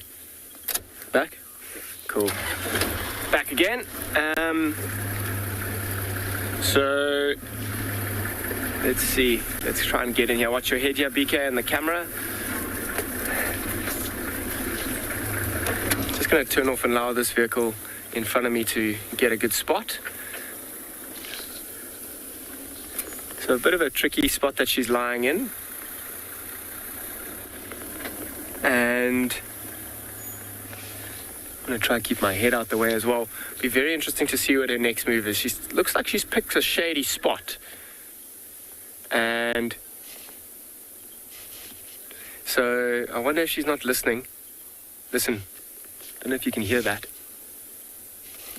Those impalas are still alarm calling.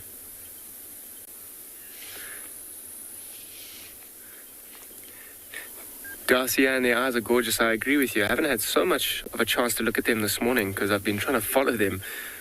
Oh, up she gets. Those impalas are still alarm calling, hey? And she's definitely interested in heading towards there. These two little ones, I wonder if they're not getting a bit frustrated with Mom picking the hottest time in the morning and only getting hotter to move. I'm going to try and catch up to Mom here quickly. Okay, let me just stop and turn. Off here, let me let that vehicle turn around quickly. Two little ones haven't followed Mom yet. She's probably 30 meters away by now.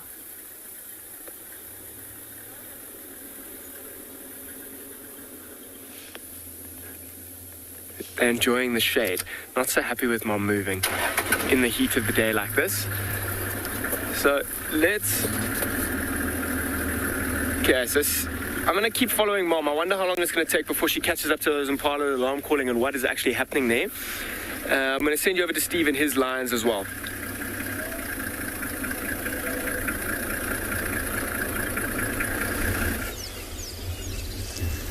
Welcome back to and beyond Phinda. This lioness and her 2 cubs have just settled on this beautiful red termite mound. They're keeping an eye on those buffalo that we were watching at the waterhole earlier. Just watching them fade into the distance. It's starting to heat up a little bit now. Yeah, that's probably why they've gone stationary. You can see the cubs still have a little bit of energy. They're still getting up, looking around, showing a little bit of interest in what's around them. We've seen some zebra this morning, so they're just keeping an eye on that. But I don't think Mom will risk it. There's just too many eyes on them, and the chance of them actually catching one of those animals is really, really low.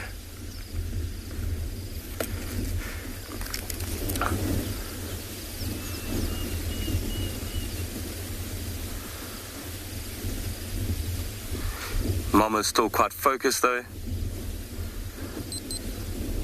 You can see she's got her eyes fixated on something. Ears pricked forward.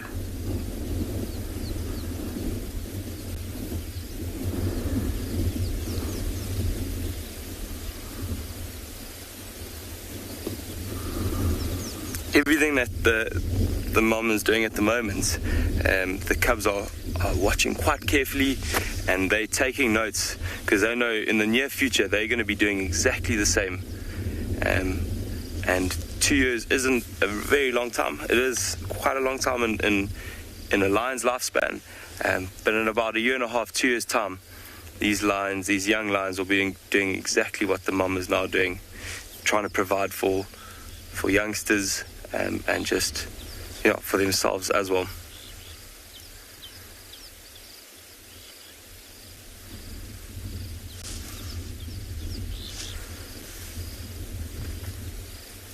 You can imagine a termite mound gives a lot of elevation, a really nice spot to climb up on. Cheetah often do this as well when they're looking for something to prey on, or also just to keep an eye out for any potential predators that might be around. They often use these elevated points, and termite mounds are a great one.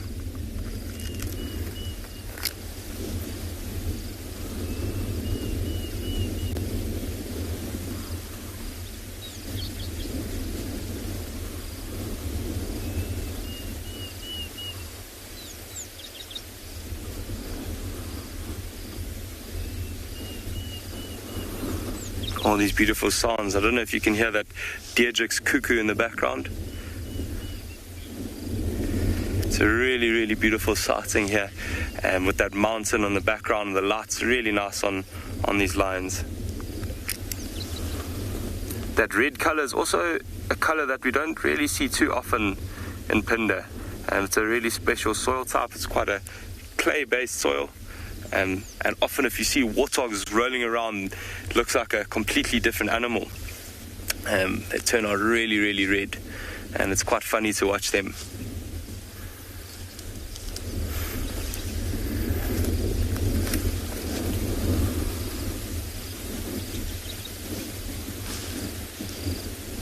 They've just gone behind that bush. I'm going to try and move the vehicle slightly. See if we can get a different angle here. Just go in front of them, see if we can get them head on.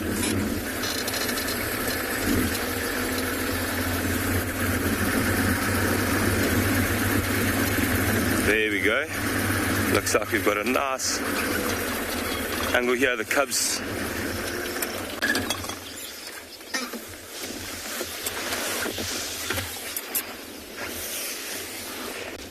Nirvana Girl, that's a great comment, and it's very true. Each of them is really special in their own way, very, very unique, and almost specially designed for what they're made to do. You can imagine these big lions, they're very, very social, completely different to an independent leopard that just wanders around on its own and really only is together with another leopard if it's got cubs or if it's mating. Otherwise it's really a solitary animal, and that's similar to cheetah as well. Really, really special. This lioness will probably join up with her pride as his cubs seem to get a little bit older. She's moving off now. Just keeping an eye on her cubs. Nice big stretch. I wonder if they're going to go and find a bit of shade as it's starting to heat up a little bit.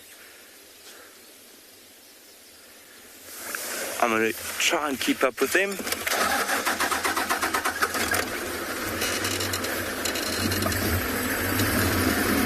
They've just gone down into that dry waterhole that they were in earlier.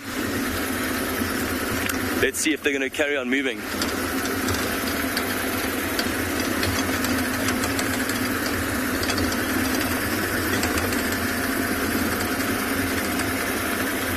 So we're going to keep up with these lions, and I heard that Carl has some interesting insects for you guys. So see you later.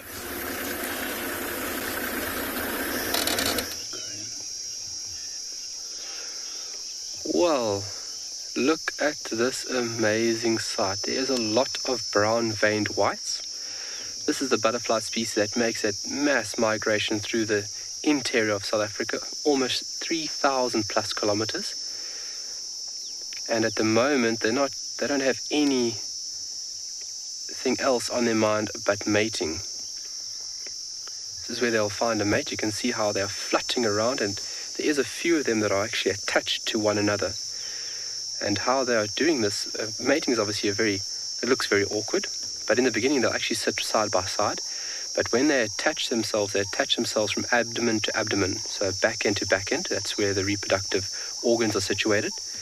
And in that process, the male will then pass the female a packet or package, obviously with his genetic value, his sperm. And then obviously the female will then take it in, she will then break it and fertilize the eggs. And then from there, she will obviously fly to a suitable site where their larvae, or the species, would actively feed on a certain plant type. Like we've been talking about, the distribution plant species are very, very important for certain butterflies. Obviously, their larval stage having certain species of plant. And where this specific butterfly, its larval food would be that of the shepherd's tree. And this is a very funny growth of a shepherd's tree. You can see the whitish bark. Live and interactive. Good morning, everybody. But there is definitely full mating behavior taking place. So once the female is obviously mated with, she'll carry the sperm inside of her, fertilize the eggs, and then she'll find this appropriate food source. And either singularly or multiple, she will lay the eggs. But what a hive of activity to be watching right now. It's like a fairy tale.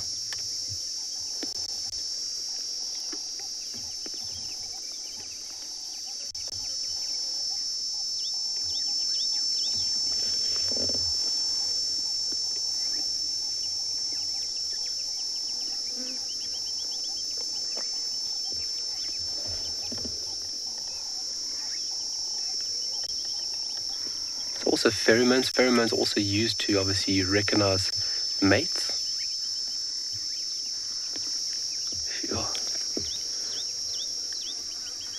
So a mate could land on a branch, release pheromones, and that could attract the respected individual to come and do the deed.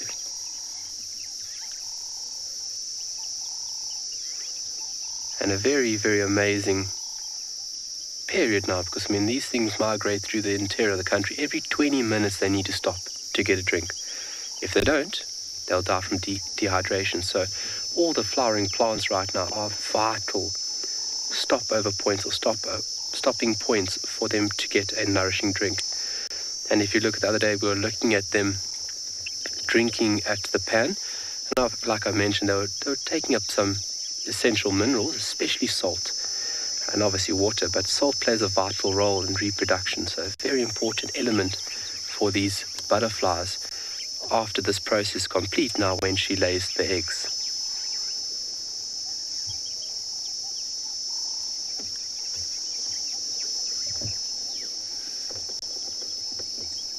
Have you managed to get one attached there, Owen?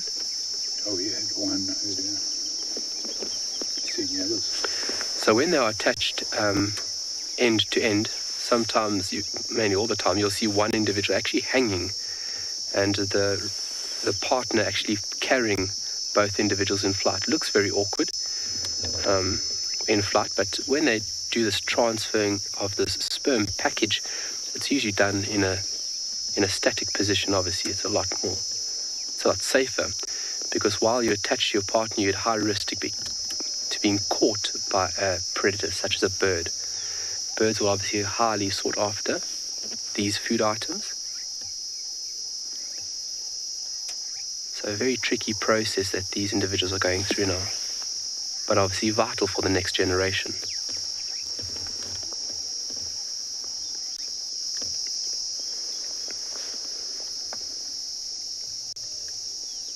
And this is basically the start of this beautiful and elaborate cycle.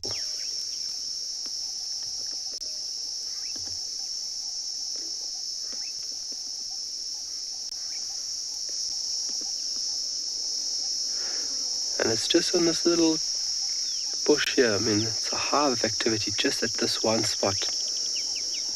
I mean, if we look around us, there's plenty of other shepherd's trees, but this is definitely where it's happening right now.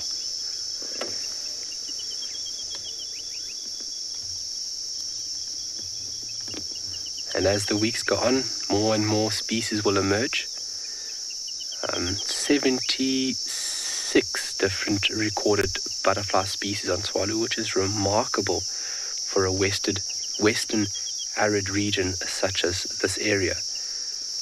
And I mean, the diversification of these beautiful insects is just mind-boggling.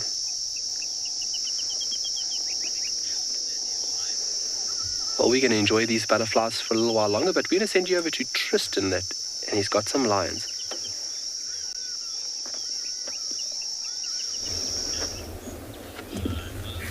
That is remarkable. It's a serious amount of butterflies. Now, we've tried to move a little bit because two of the females had their heads up, but they've just plonked them back down again, so the visual's not great, unfortunately. Our lionesses are very, very sleepy, and I expect it's because of the heat. It is extremely hot in the sun already. While there is a breeze blowing, the sun has got serious venom, and so if you're a cat covered in fur, I don't think it's very comfortable this morning, and I think they're probably feeling far better off hidden in the shade. And so I expect what you're going to find with these three Nkuhumas is that they're going to be very sleepy today, and then we're going to find that they're going to get up and go this evening. So it'll be better to be with them around sunset tonight. I think we'll see them waking up and then hopefully slowly kind of moving their way towards a potential drinking spot down at the dam, maybe Galagopan or the dam, and then hunting from there. I don't think we're going to see them active at all now.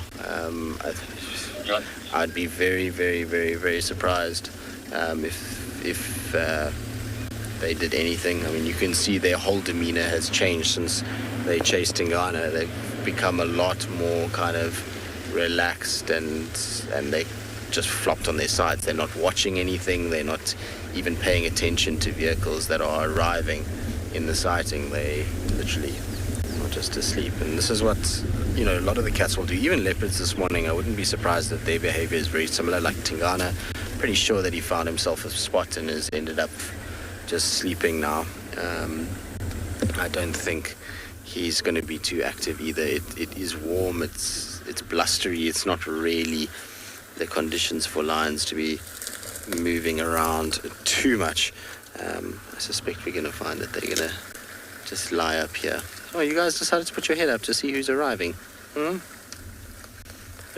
also have no idea why they've chosen the shade that they've chosen. There's this beautiful big marula that's got beautiful shade, and they've decided to take the guarri bushes, which have got very little shade. And the sun is going to hit them quite regularly. You can already see that lioness, how there's that patch on the side of her face. That's going to be warm, and she's eventually going to get irritated with it and get up and move and find some better shade somewhere than what she's got right now. Nice to see the Nkuhumas though. Even if it is only 3 of them, it's always nice to see some of them back on Djuma. Well, so it's an interesting thing because when they do splits, I mean, obviously they are competition for one another. We saw it yesterday with Tandi and Kuchava. It's a very similar kind of thing. But sometimes you'll find that even though they are theoretically competition, random moments can happen.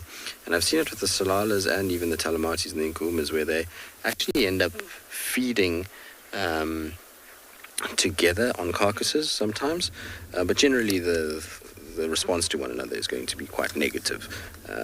As soon as an animal carves out a territory and it has offspring, its duty is to protect that offspring. It's not to worry about its old family ties.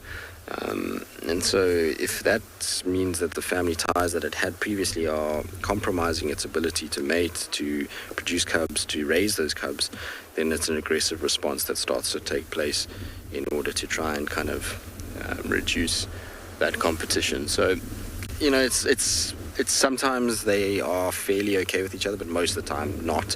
They most of the time actually give each other quite a hard time when it comes to these splits. But it's going to be interesting to see how many more prides we get, because obviously these guys might split. I'm almost sure the Talamatis are going to split as well. The Kambula or Nsevu pride, they're going to have to split. They're too big as well. I think there's 21 in that pride, if I'm not mistaken. So, you know, there's a lot of big prides now within the Sabi Sands, and soon we're going to end up with a lot more smaller sort of satellite prides. And it's going to be really interesting to see how they all settle and where everybody is going to fit. Because if you think about it, if you get 3 prides that break apart, and let's say you get an additional 3 prides, it's not like there's a huge amount of space for 3 new prides to be around. And so it'll be fascinating to watch how the kind of Torchwoods, Talamatis and Nkuhumas, how that all happens. Whether the splits head north into Manileti from the Talamatis, or the Nkuhuma split heads towards Ottawa. I don't know. It's going to be a fascinating next little chapter in what's already been a dynamic and checkered kind of history of lions within the Sabi Sands, particularly over the last sort of 10 to 15 years. It's been up and down and all over the place, in many respects, from big male coalitions to dwindling prides to now a rebuild and smaller male coalitions. A lot has happened over the last 10 years, and it's going to be interesting to see what plays out next and how this next chapter goes.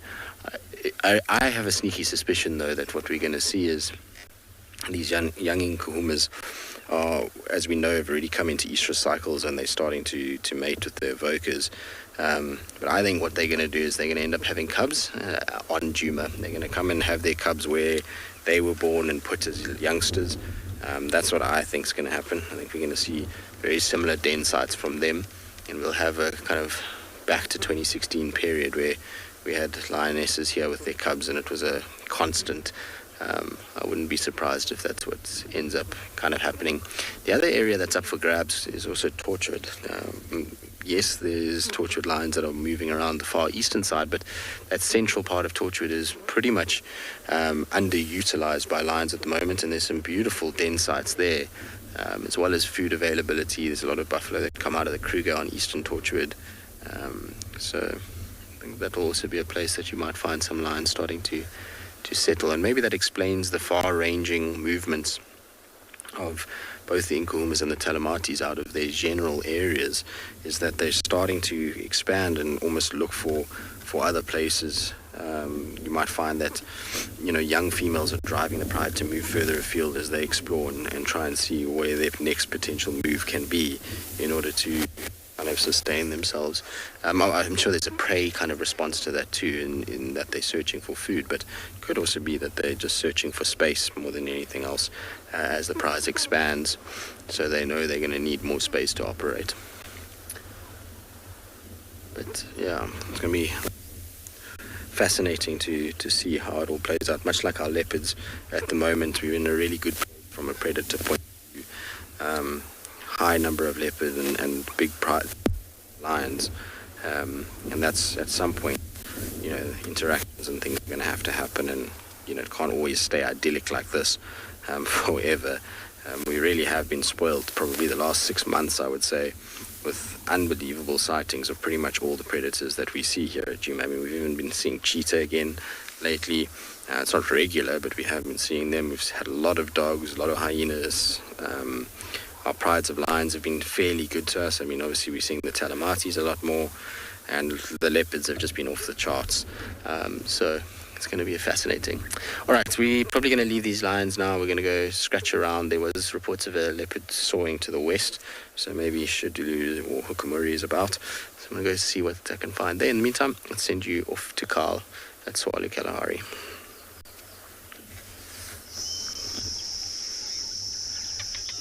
All right, welcome back. Look at this. I just want you folks to focus on this individual right over here. And what I'm trying to explain is, look at its wings. Its wings aren't as fully formed as a butterfly. And when we initially saw it, the wings were all crinkled and almost tucked in. It's because that brown veined white has just emerged from its chrysalis. And it is actually physically pumping air into the wings to straighten them out. What an amazing sight, because if you look here very closely, look at this. These are individuals over here that still need to emerge as actual butterflies. So inside there, this transformation of metamorphosis is in process, where this caterpillar is physically breaking down its entire body and restructuring everything. Didn't have wings, didn't have a feeding mouth appendage like a tube, that proboscis. It didn't have large googly eyes. So the whole body is being restructured from a worm-like individual into this beautiful, magnificent flying creature. And now the sole purpose of this individual is just to mate. And that's what's going on here. So we've looked very closely, and this entire little shepherd's tree is just laden with caterpillars, and as well as these chrysalis. And these are individuals that have emerged maybe 20 minutes ago, if less than that. You can still see the wings. They almost look wet. They're very floppy, and that's because the individual is still structuring and forming them correctly and getting them ready for flight. What a marvelous sight.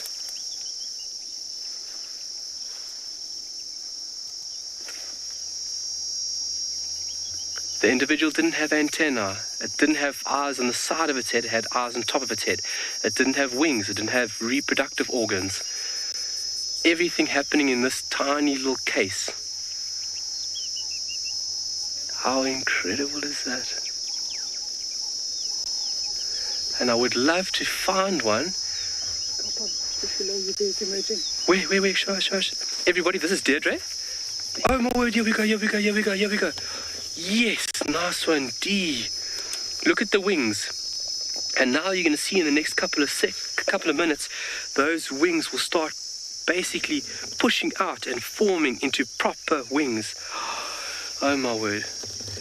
So just to let everybody know, everybody that has been watching Safari Life for a little while, and you guys, so all of our viewers, just like our guests at Swalu, we do not see guests as guests. You're not another number, you are family. So our family members that have been watching Safari Life for a little while would remember Deirdre.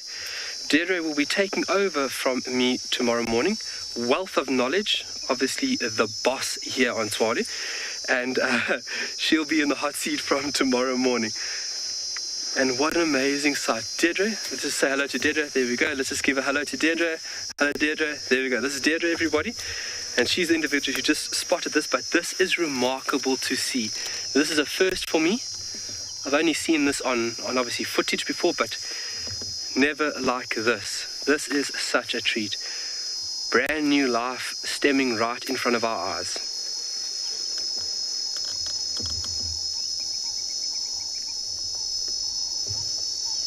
This chap going down here. So you can see also that remarkable property.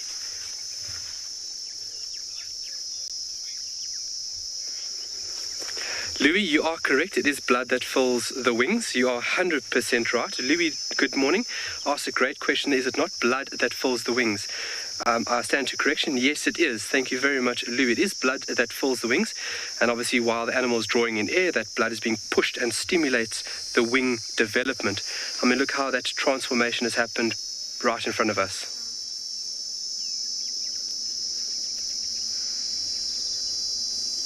So a lot of mating going on here, but then a lot of emergence of these brown-veined whites. How incredible.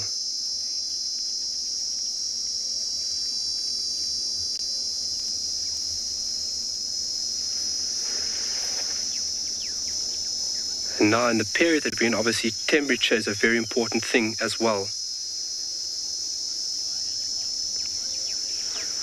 Mariana, good morning. Great question. What is the difference between a butterfly and a moth? Well, there is no scientific solid evidence to split butterfly and moth, but there's a general consensus across the board, as in terms of you find a butterfly will sit with its wings closed, a moth will sit with its wings open. Moths typically are active under the cover of darkness, whereas butterflies are active in the daylight hours. Often moths are active also in the day with certain species. Well, and certain species of moths will be active at daylight hours, but the general large portion of the family would be active under the cover of darkness. But there's no solid defined line to say, you know, moth and butterfly. The general understanding or general consensus, let's say that. But wings, definitely the way they sit with their wings, that's a very distinctive property, let's say that. But really beautiful. You can see how this individual is sitting, wings obviously closed, an upright position.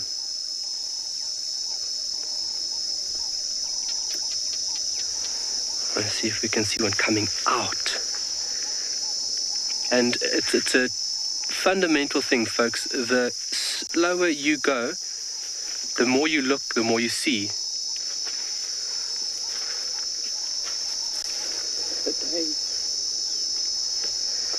Your great question there. How long do they live for?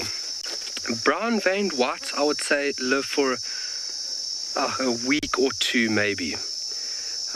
Butterflies, the notion previously were that butterflies had a very short lifespan. Some do, but some can actually live for several months, especially your larger species. We find a species here in South Africa called Chiraxis. They live for several months. So generally within the size frame of things, that generally the bigger the individual, the longer lived. Not always the case. If you look at ants, ants are very long lived. Some individuals live for 20, 30 years. But these individuals, I would say 2-3 weeks, 1 month, so 2-3 weeks, there we go, 1 month a brown-veined white would live for. And obviously in that 1 month, this individual is packing a lot of activity in, from feeding to mating, pollinating, becoming food.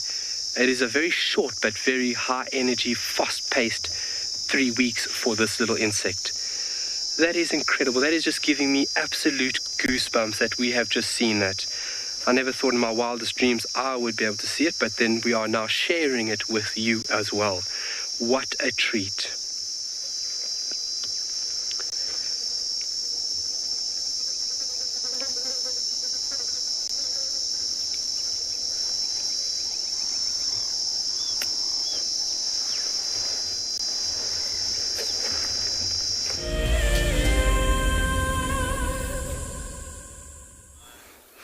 Right, so as you can see, we're still here. We were just chatting to some landowners that were trying to find out some stuff about the lions.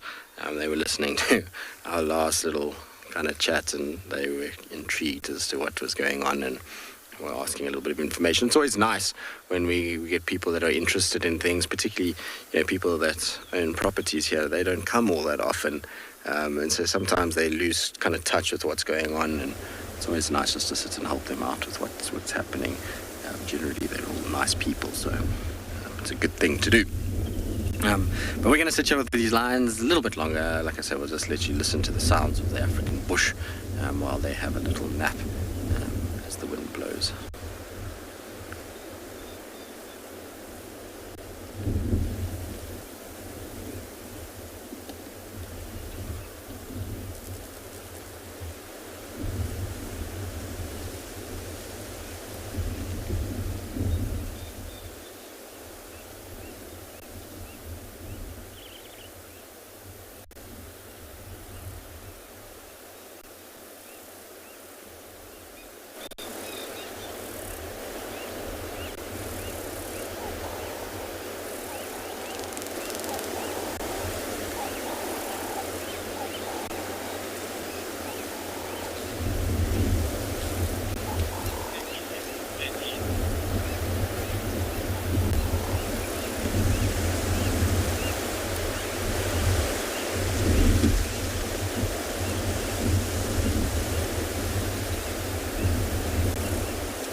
Right, I think it is time that we leave them, and hopefully we'll be able to find something else down the road.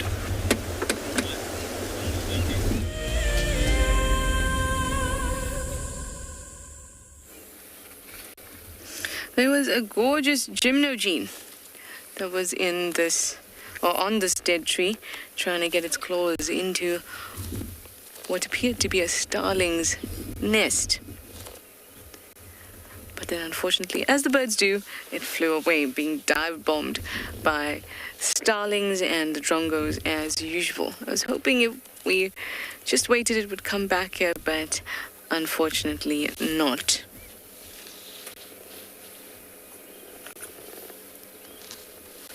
But that's okay, we've been having a fantastic drive with so much variety. I wanted to show you something. I just need to make sure it won't blow away in the wind, so you're just gonna give me a sec. So I can grab something to hold it with. Yeah, so I'm giving a look at these 3 Gomes. Very expensive. Look, you're interested in my segment. How cool. All right, so here we go.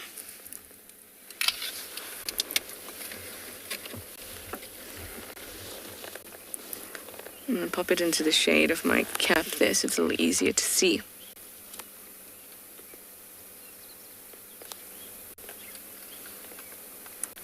It is the spent exoskeleton of some type of Hymenopterid. That's all I can tell at this point. You can see that there's a sting area at the bottom there. I think it's very, very cool to see these kind of things because they are so delicate that they're usually completely lost and broken, very easy to break. And you can see at the top where my forceps are holding it, that's where the animal would have broken through. And because insects have this hard chitinous exoskeleton, in order to grow, they need to shed that skeleton, and then their skin will harden again once it hits the oxygen, and they'll get a brand new one. I'm just going to show you the face quickly, if it will allow me without cracking it.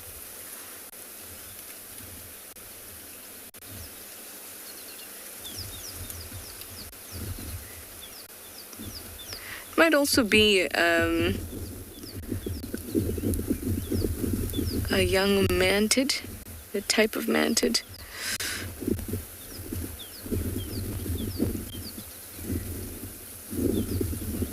But it's very difficult to see it with just the exoskeleton. I can already hear it cracking. No, I wanted to keep it so it doesn't break. But I thought that was very, very cool. Even some of the hairs are still on it. There goes a leg. I keep little containers for all these little things I find. And then I can show it to you at some point. Yeah?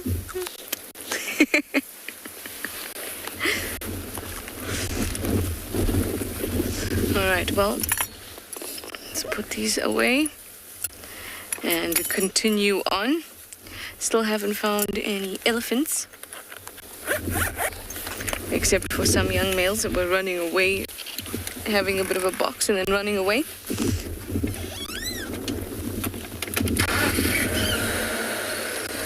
So we're gonna keep on the search.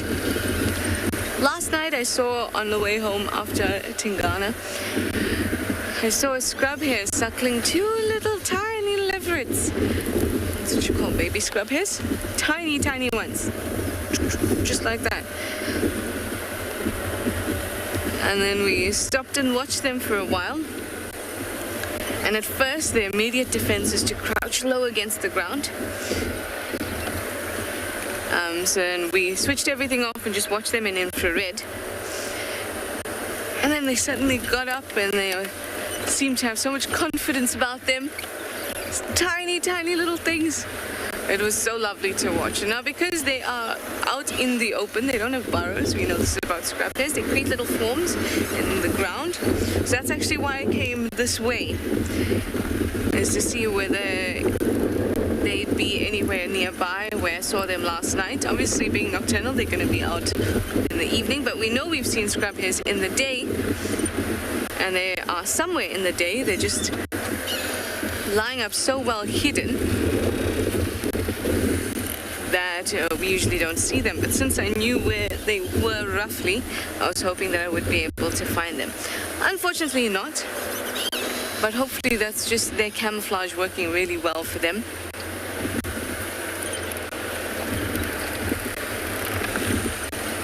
And that they were around and I just couldn't see them. That would be great. They were too cute. It's been some of it was seriously cute. One of the cutest things I've seen this month, I might say. Anyway, Kyle is on a roll with these insects. Go Kyle, he's got some butterflies.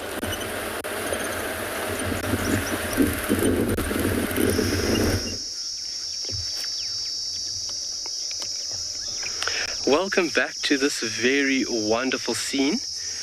We are looking very hard to potentially catch a butterfly coming out of the chrysalis.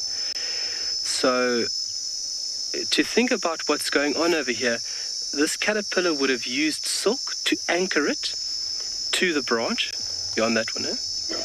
And then from there it would have actually moved its body in such a manner that its exoskeleton would have become the actual chrysalis. And inside this little compartment, this is where this transformation would be taking place. And I'm really trying to look, because it would be mind-boggling. Sorry? The caterpillar coming up. Oh, there, yes. Because it would be mind-boggling to see, but then to share this with you would be just cherry on top of the cake. I never thought in my wildest dreams I would be able to see this. And it's now with the increased heat, the temperature is quite warm today, but summer is definitely the period where insects go crazy and they need heat. Heat is a very important requirement for a lot of processes to take place. If you think about cold temperatures, things go dormant. On the caterpillar on the top of the branch, eh? So I'm just looking carefully. We're watching a few individuals where we think they might be emerging. And that's why there was so much activity earlier, is because all those individuals had just emerged, which is remarkable. There's still a few of them. So as they emerged, it looks like they're mating. And a female once has mated, she would lay a batch of about 20 eggs within a site like this. Obviously, this is the preferred larval food for these individuals. So Deirdre just helping me. We really, really, really, really would like you to see this. And we're just keeping tabs on a few individuals which we think might emerge in the next few minutes. And I mean, it's fairly warm and it's only 20 to 8 already. That sun is really kicking its heels in.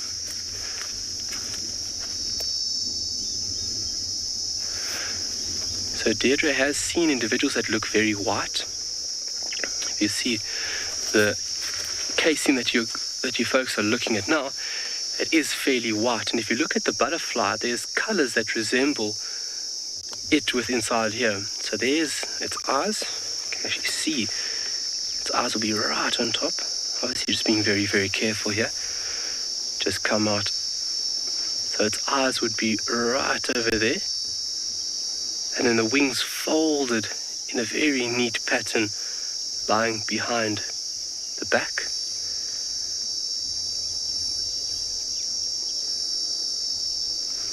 Anything your side, Deirdre? I've got my eye on about 10 different ones. You can see the old shell that the butterfly above it just came out of. Ruth, it is such an awesome process. That is such an awesome comment. It is something that is mind-boggling and that has obviously fascinated people for a very long time. This transformation of metamorphosis is something that is just mind-boggling. We're talking about cells that are broken and then restructured to form a brand new individual. but yet it is still the same individual. I mean, think about that. I mean, the whole body plan being broken down. I think this one's going to emerge here, Deirdre. This, I can even see the color of the wings. So if you look at these beautiful insects, they fall into a group called Lepidoptera. And on the wings, they've got tiny little scales. It's also water resistant, very efficient. Look how wavy they are still. Look at that. Unbelievable. But I can actually see the color through here, Deirdre. Look at this. See that? Oh, yes, one. You got it. My finger? Yeah. Oh, my word. You got it. Yeah. Yes!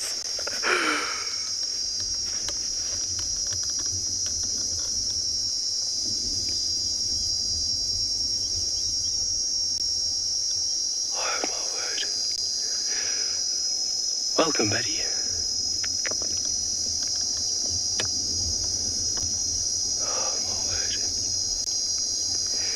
And there's another one here.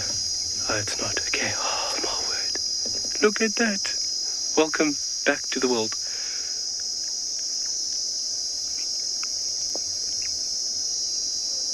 So think about digestion. Think about feeding appendage. Think about the wings not being there before. That has all been modified and restructured within this little period that this caterpillar.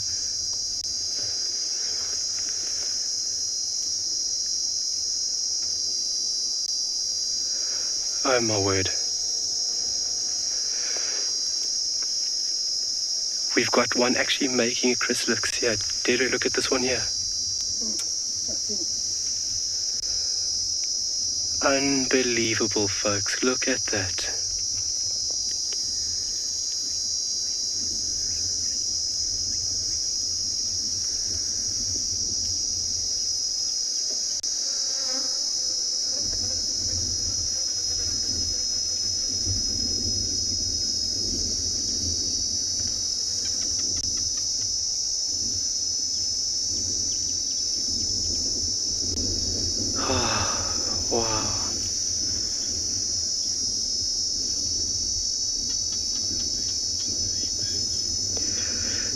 Jackie, how long before the butters fly away after they've emerged? Well, it looks like they're kind of hanging around here for a little bit. We can see a lot of individuals taking their time.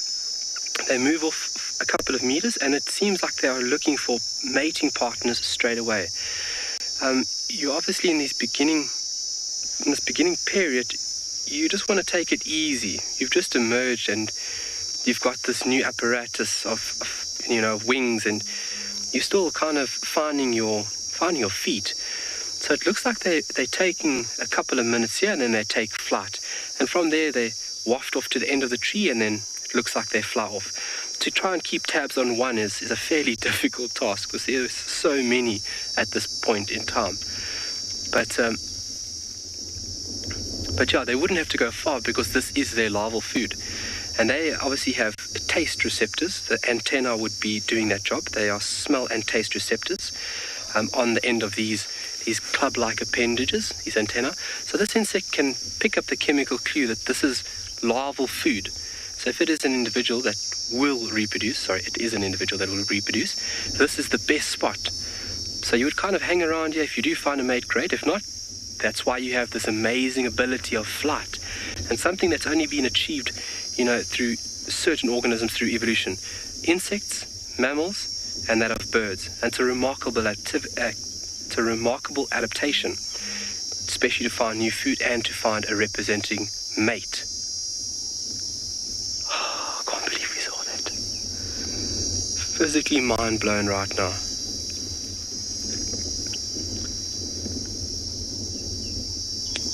So this is the start of the cycle.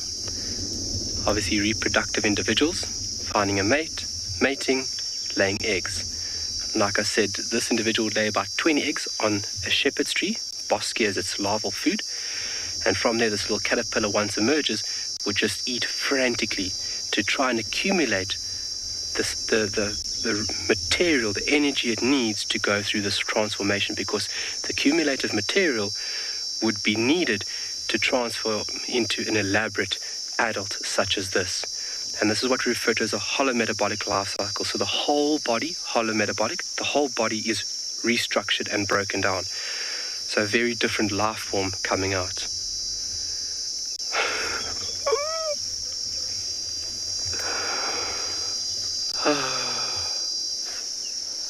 Okay, where's the next one emerging? So,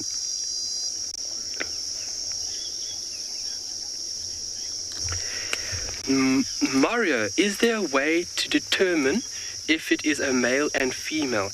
Yes, and it would be the patterning on the wing. So if I could stand to correction, I think females have more black lining or black markings within the wing pattern. I could stand to correction here, but let's just go to this one that's emerged. Females have more darker panels or lines that run across the wing than that of males.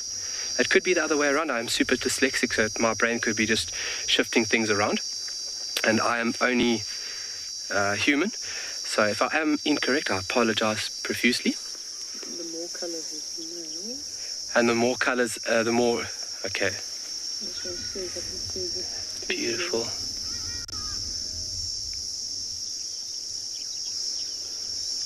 As I've mentioned, every day is a learning day for me. And that's why I love being a guide, is because I'm constantly stimulated and constantly driven to understand more about this. Because I understand more about this, I understand more about myself. And obviously this big, beautiful planet that I am part of, because my actions and what I do has an effect on everything over here. But yet I need all of this in order to survive. It doesn't need me.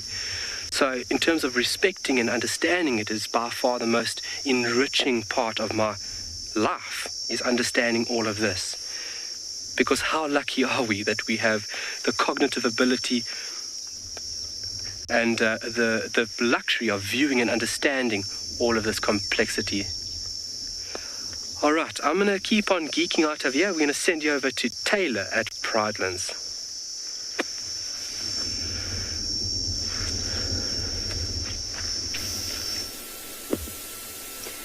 Well, finally we've managed to get hold of some animals that are willing to stick around. And I think that's because it's hot and that there's water available, that the buffalo are not going anywhere. My name is Taylor McCurdy, and on camera with me today is Sebastian Rombi, and we're here at Pridelands, which is part of Baluli Game Reserve and the Greater Kruger. Now, we're not at Leopard Dam for a change. We are here at Leopard Dam. I'm actually just going to do a little duck now so that you can see what's going on. But there's a bit of commotion going on there, which is quite normal to see with buffalo, especially these big breeding herds constantly interacting. You know, you're bound to get annoyed with somebody, and then, well, the easiest way to sort that problem out is a horn to the bottom, which is probably what is happening there. But they look quite settled for the most part. Where the cows are now sitting in the water, you can see some young calves, and I don't know if they'll stay here the whole day out in the sun, but they'll definitely stay here for some time to cool off before I think they'll find a nice shady spot to rest. Hello, girl. She's clearly been rolling around in the mud at some point. Doesn't look very impressed with us, keeping a close eye, making sure we don't do anything. And then the one just above her, look at her face. This is the typical evil stare that buffalo like to give people, lions, anything really. Oh, she's quite pregnant too. She looks quite fat. So hopefully we'll start to see lots of little buffalo. Although there's not really a breeding season for buffalo. They can give birth all year round. But it does make sense, if you can, to try and sync it up with well, I suppose the rains, right? Because with rains comes nice lush vegetation. You can see them, they're all getting nice and comfortable. The oxpeckers also flying around. They haven't left the buffalo's side. You might even be able to hear the foam nest frogs chirping in the distance too.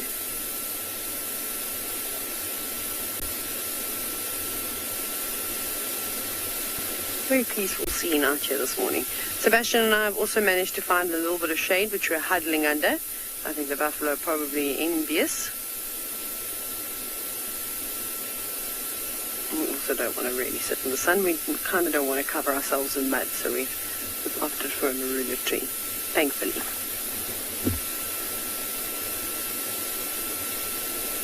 A couple of splashes here and there from the buffaloes as they swish their tails. Quite dramatic as they try and get rid of all the insects. Also having the odd gulp of water.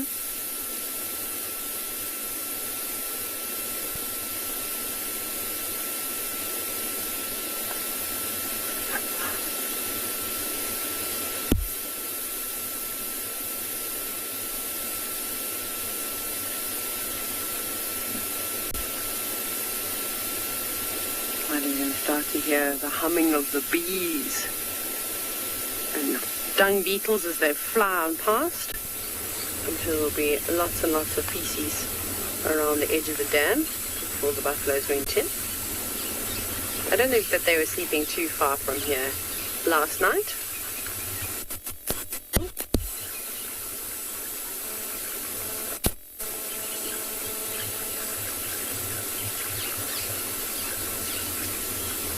Of the longest ears.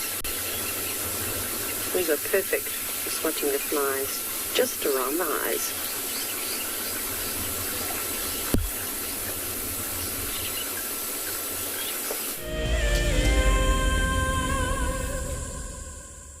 Join our Explorers program so we can keep on sharing nature with the world.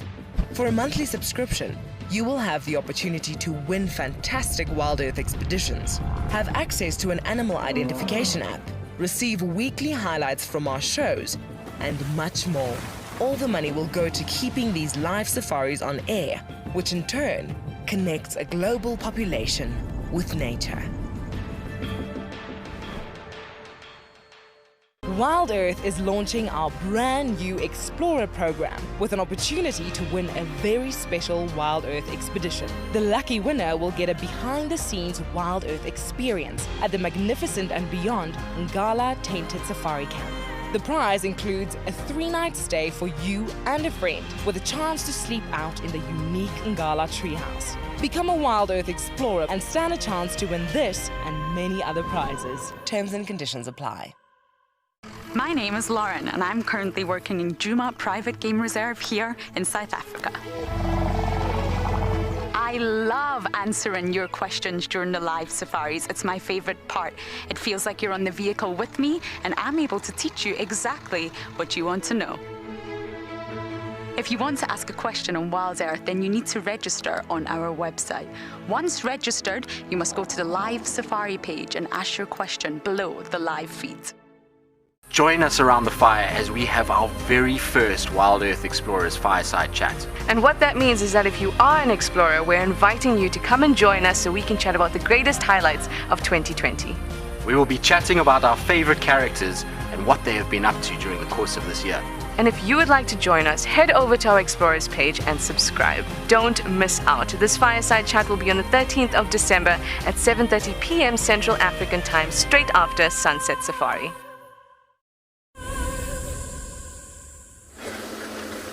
Well, we haven't found too much other than our herd of ellies, which is what I was actually hoping for. We've managed to kind of just find them as they left Treehouse Dam, which I was a bit unhappy about because I was hoping that we'd see them drinking at the dam itself, but they'd just finished up. What's weird though is that they haven't really sprayed themselves. As you can see, they dry. They're quite a light grey colour. Generally, when they've been swimming or spraying themselves, they're a much darker grey than what you see here. There's one or two that have done it, but for the most part, the herd is still probably looking for a decent-sized waterhole in order to go and properly spray. So I wouldn't be surprised these guys appear at Gowrie Dam on the dam camera in about an hour's time. They're moving fairly quickly. And I think the reason for that is the heat. They're slowly pushing their way towards the Mulawati, which makes a lot of sense because the Mulawati will have a lot more shade than there is out here. You can see that they're in full sun at the moment, and those ears are working overtime to try and keep these guys cool. It really is a warm morning. It's apparently the temperatures are going to push close to 40 degrees Celsius by midday, and so it's already got a bit of venom in the sunshine at the moment, which is why those ears will constantly be flapping. The hotter it gets, the more the ears have to work. You'll find on cool mornings in the winter, sometimes you don't see the ears flap at all for a good 3-4 minutes, whereas you can see now she's pretty much constantly pushing those ears back and forth, just trying to cool her blood down as much as possible. Now, it's not just her and this little one in the herd. There's quite a number of them. They just spread out at the moment, so I'm going to just reposition and we'll get the rest of them. They're just up at the top here. I'll try and find them quickly.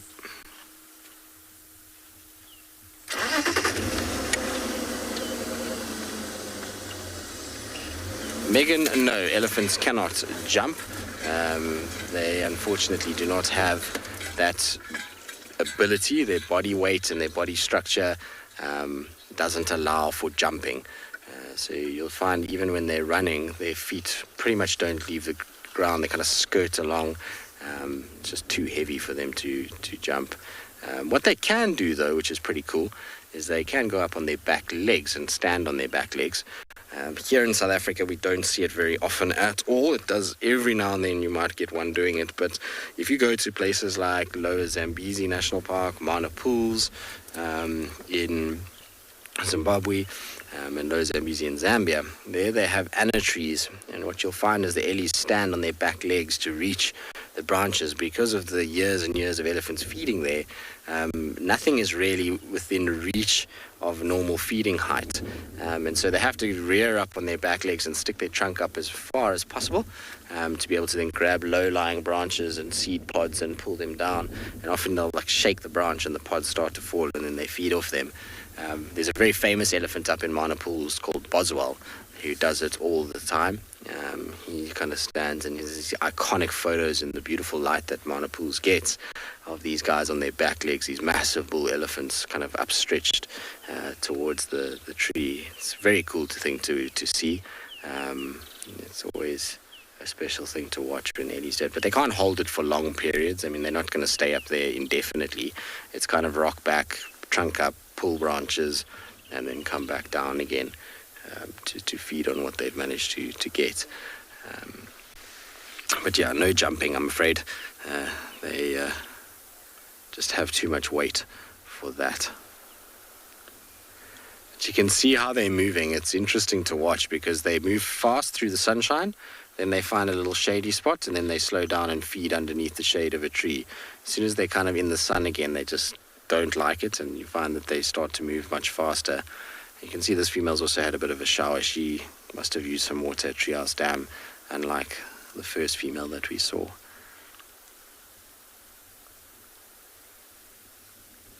There's quite a number of them. Like I say, they're just slowly emerging from the thickets. It's one of the things that always amazes me with elephants is how it goes from kind of one elephant and you can't really see others to all of a sudden there's 20, 30 of these big grey animals ghosting through past you. It's unbelievable to see their camouflage. I always get astounded by how easily they blend in. You know, big animals like these that weigh 4 tons, you'd think would be difficult to miss, but in fact, in little bushy areas like this, can be easily overlooked.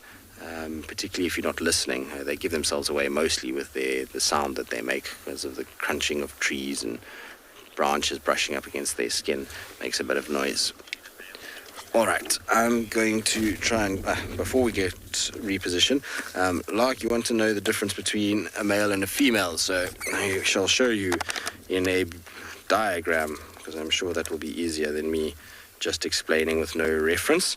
So if you just give me 2 seconds. That's a hippo. We don't want a hippo. We want an elephant. Where are you, elephant? Sorry, guys. Just give me 2 seconds.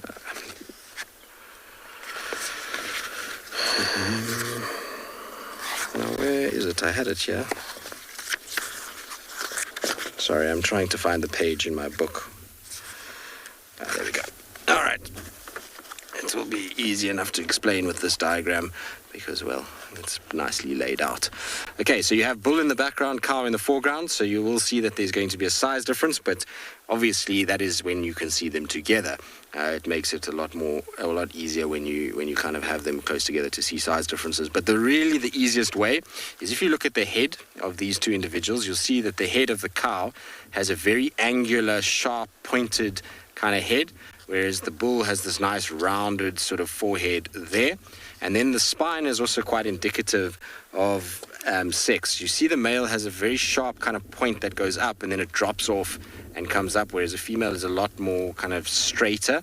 Also, the distance between the hips and the shoulder on a female is slightly longer, and you'll find that the legs of a male elephant always appear to be a lot longer on the front legs particularly. But really the head is your defining kind of thing. That's what you aim to look at when you're looking at Ellies. It will pretty much give it away more times than anything else, and is often easier to see than the other sort of sides of it. But that's the quickest and easiest way to be able to sex them. The problem with that is that ability to sex them in that manner can only start when they're about 15 years old. Prior to that, it's a bit more of a guessing game as to whether it's a male or a female. Generally, the nice thing is that when Ellies reach that age, prior to that age, is that they often have, particularly the boys, their genitals often hang out, and that gives it away quite quickly. An elephant is fairly well endowed, and so it's not difficult to miss if it's a boy or a girl when that happens. All right, I'm going to try and catch up with them. They've drifted quite far already, and so while I do that, I'm going to send you across to McMuddy, Taylor McCurdy with her buffalo.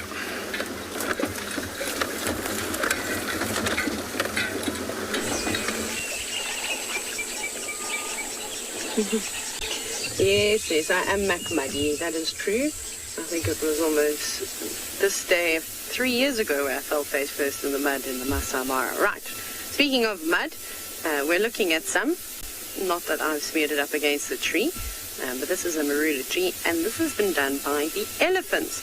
And actually a couple of months ago we watched the elephants just not destroy, but tear off bark from this tree, so you can see all the grooves and sort of scars that were left behind by the elephant's tusk. But you can see the tree is definitely trying to heal itself. So when you see those sort of reddish parts where the cambium layer is exposed, you can sort of just see that it was oozing at one point, and that's of course the sap from the tree. And within that sap there's all types of not disinfectant, where are my words today? Antibacterial sort of properties that are going to try and heal that tree up. But it's going to take a long, long, long time. It doesn't look like the elephants have, since a few months ago, paid much attention to this tree, but what they have been doing, of course, is using it as a rubbing post. They have, as these buffalo are spending a bit of time in the water and in the mud, we know the elephants like to cover themselves in mud, and they can normally come over here and have a nice scratch. That looks like much better tree to scratch yourself on. You can see again just some scoring from the elephant's trust. Apologies if the camera moves. It's me fighting all of the flies today. With the buffalo come tiny little biting. Oh, Seb, go straight into the fork of that tree. There's something there. There's a skink. Can you go up a little bit? There we go. Hello. Look how chunky it is. It looks like I think it's just a common skink that is just sitting in the fork of this tree. A nice place to sort of hide away. Very good camouflage. Lots and lots of bugs about. Lots of flies. There we go. You can see it desperately looking. Oh, sorry. There we go, Seb. That's perfect. I'm just trying to fight the flies. I'm going to try and sit very still now, but maybe we'll even be lucky enough to watch it run out and catch something. They're quite comical. We see lots of them in the camps. The night before, I actually watched one try and catch a fly from the was outside and the fly was on the inside of the window, and it attempted it for 5 minutes, chasing it up and down the windowsill. So I don't know about the intelligence level, but anyways, it was very entertaining. It was early-ish in the evening too. They're not nocturnal. They spend a lot of time moving around during the day, and then they'll find a nice little hidey hole and disappear at night time. That's when the geckos like to come out. But the buffalo have not moved. There they sit, just still swatting their tails and flapping their ears, desperately trying to gain some relief from all the insects. Perhaps they need something like those skinks or anything that's willing to eat flying insects. Perhaps they need to all be covered in chameleons, and that would be quite nice for them. I definitely would have evolved. I would have plucked chameleons out of the tree and provided them with safe haven and also regular meals. That would have been my tactic anyways. There's a couple of dragonflies, as you can also see every now and then, flying across the screen. There's lots of them at the moment. They're all swarming. So they're definitely helping with catching a lot of the flying insects.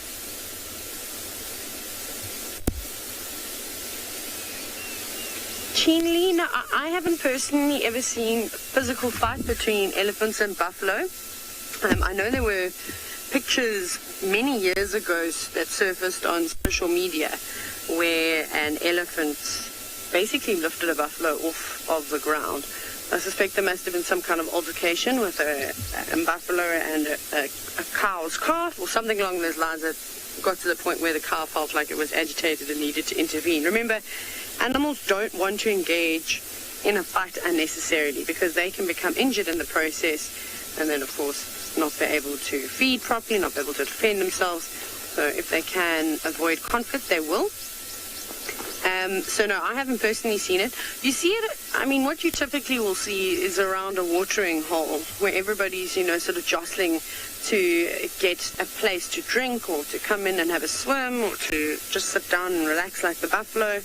And it can get a bit disruptive when you have a big herd of elephants and a big herd of buffalo all come down to the same watering hole that's maybe, quite small in size. So if we were to have two breeding herds of elephants come through here to Leopard Dam, there'd probably be a bit of a competition around the water hole. But as we always say, size really does matter in the bush, and the elephants would normally rule the roost, and they'd probably just chase all the buffalo out if they weren't going to move. But buffalo are stubborn creatures. They really are stubborn. And then so are elephants and so are hippos. So I suppose they've got no chance. Just a couple of them moving around now. Yes, what are you looking at, Buffalo Bull? He's also giving us an evil eye. At the moment, so they're not just doing nothing. Obviously, they're trying to cool themselves down, but I'm sure you've seen them all continuously chewing. And no, they do not have bubble gum, in case you were wondering.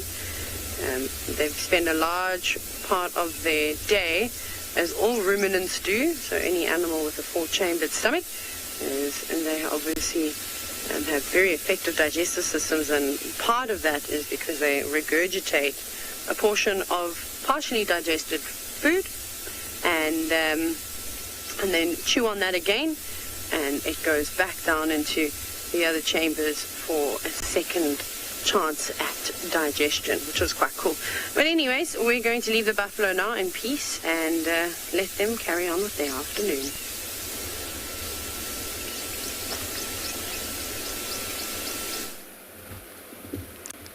How cool, we have a red-headed weaver that's got a full red head of plumage. It's so nice to see. We've been seeing them, but very fleetingly. There used to be one around camp, but I haven't seen it since. It's a really awkward position. It keeps looking down at us. It's almost just above us.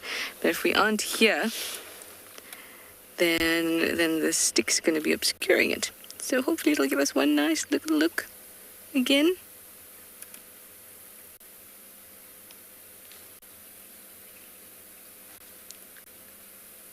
Such awesome, bright colors. And you can see that the beak is also that orangey color. Really, really, really easy to identify in the breeding season.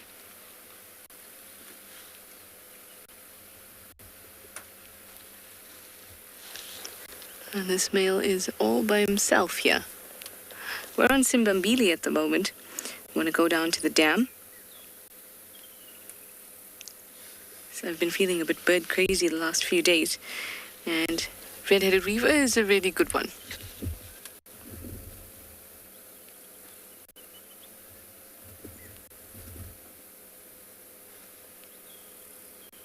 I just love the colors so much. Megan, you say, oh, such a pretty bird. Absolutely, so gorgeous.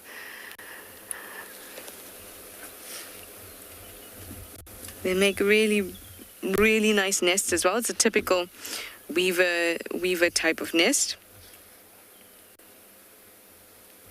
But it looks a little bit untidy, a little bit shaggy. Like I said, there used to be a really nice one around camp, but no longer.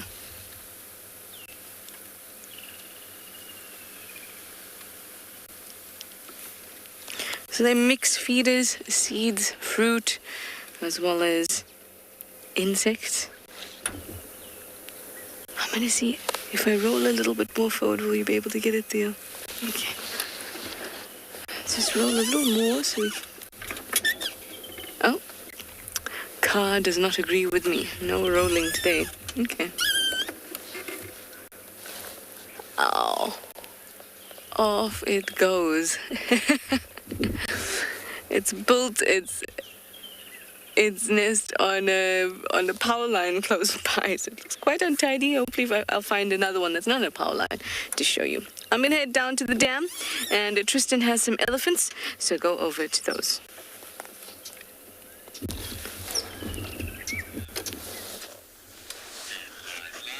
Well, our Ellies are very disappointed. We came right ahead of them and waited for them to come to this little muddy section.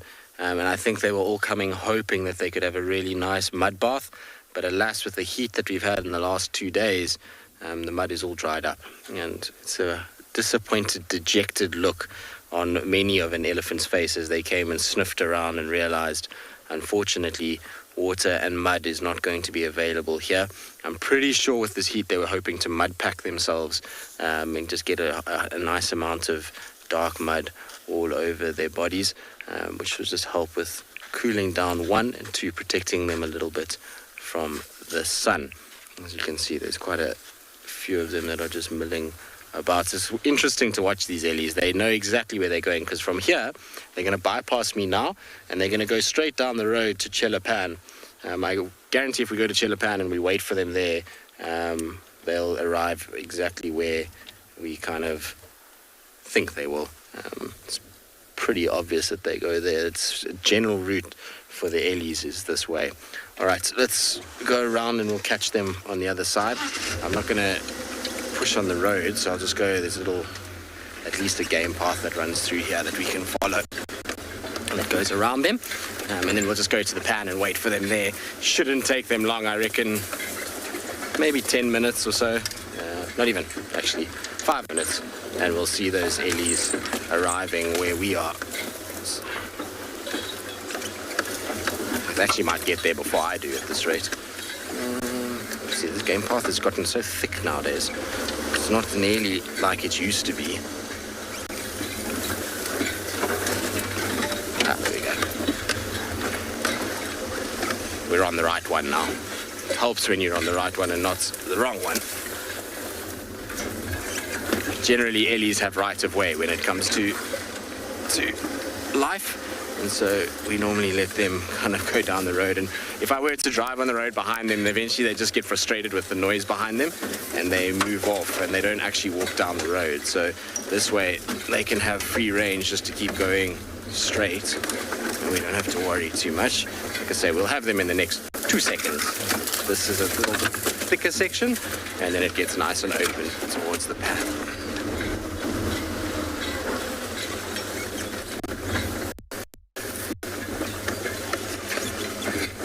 Brittany, so elephants, like what we're seeing now, moving the same places all the time.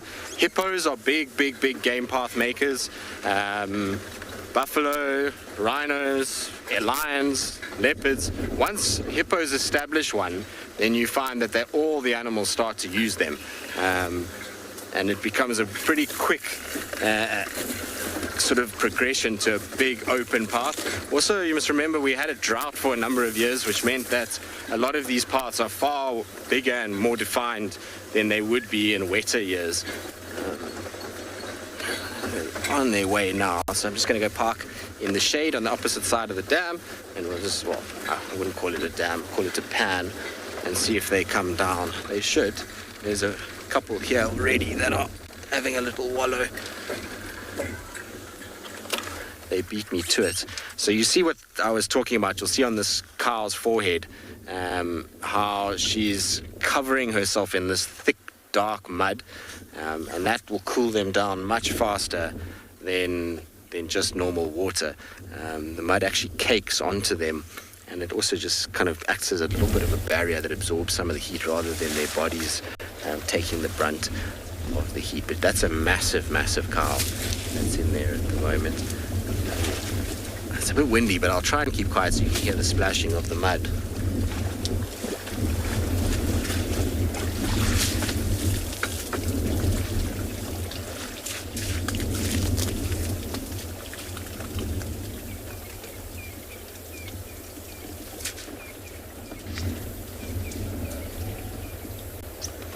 The rest of the herd is still making their way down. This is not the same herd as what we were following. This is others that have just so happened to be here. The other grouping, I think, has slowed down to feed a little bit now, just to wait for this lot to finish. Ellies can sometimes be quite polite like that. If other elephants are busy, then they just wait for them to finish. And once those ellies are coated and they feel like they're fully covered, they'll move off, and then the rest will come in and take advantage of it. Looks like a happy ellie though, doesn't it? You see how she's holding her ears out there? Did you see that? Rather than flapping them. And so the reason she's doing that is because she doesn't actually have to use any energy. She's wet her ears and she's opened them, and the wind is coming from that side, which means that it's cooling the blood in her ears before she even has to do anything. She just has to hold her ears out and let the wind do all the work rather than actually physically flapping them back and forth. Now, Kari, you're asking how far can an elephant smell a predator? It always depends on a number of things. You'll find that wind direction plays a huge part in it. Terrain, bush, which predator we're talking, because some are stinkier than others. But generally quite far. If the wind is blowing the right way, they can pick up predators. I've seen them picking up lions from a good 800 meters away, kilometer, and probably further. It's difficult to judge when they're picking up a smell of a predator as opposed to just general behavior, because if it's not immediately close, then they generally don't display too much sign of irritation. So yeah, I don't know how you'd sense that, but their sense of smell is good enough to pick it up from a long, long way, that's for sure. Especially if you've got a wind blowing like we do today.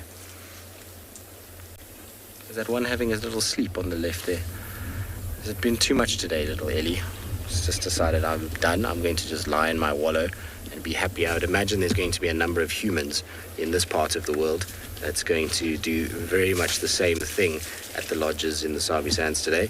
They're going to find their pool and they're going to sleep in it and kind of take it easy and stay out of the heat.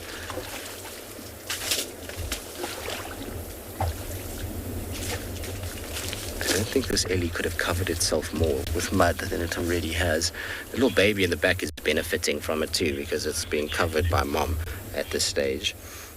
Mark, you say they're so majestic? They are indeed, aren't they? I thoroughly enjoy spending time with ellies, and it's so nice that the last couple of days they've really come back in force, because it was a little quiet with ellies in the first kind of week that I was here. So it's always really cool to spend time with them, and especially when you get these big old cows like this. I mean, she's a massive, massive girl. When I first saw her, I thought maybe it was a young bull that was there, just because of the size of her body and head.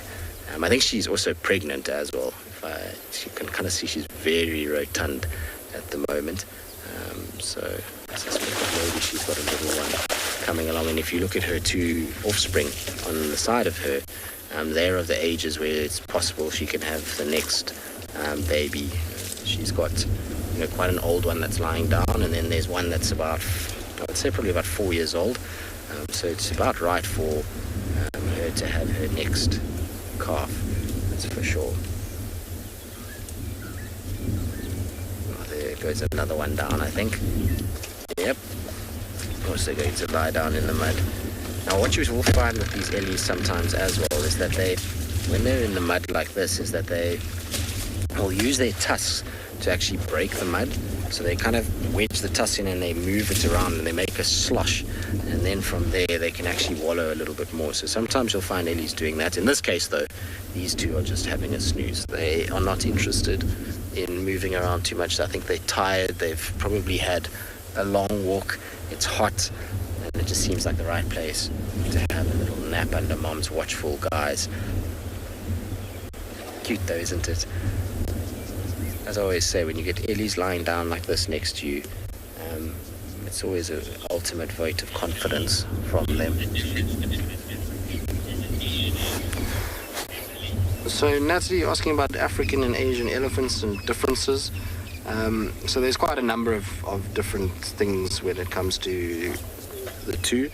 African elephants larger than Asian elephants on average. You'll find ears on an African elephant much bigger. So there's always that kind of thing that people say where the shape of the African elephant's ear is similar to Africa's shape, whereas the Asian elephant's ear is very similar to kind of India and that part shape. So much smaller ear. The Asian elephant on the trunk only has one little finger that sticks off the tip of the trunk, whereas African elephants have two. Also, what you'll find is that it depends where they are, but a lot of the time Asian elephant cows don't have tusks, and it can sometimes be quite rare for even the bulls to have tusks. So in like Sri Lanka, for example, not a lot of the bull elephants have tusks even, whereas obviously with the African elephants it's pretty general across the board. They all have them, bar the odd female here and there that, you know, has a recessive gene somewhere that doesn't produce them, but it's for the most part African elephants will display tusks. But really size, ear shape, you can't confuse them at all. It's pretty, when you see them side by side you can immediately see the difference. It's quite obvious when there's a picture of each one next to them. The ear particularly is very noticeable on Asian elephants versus African elephants.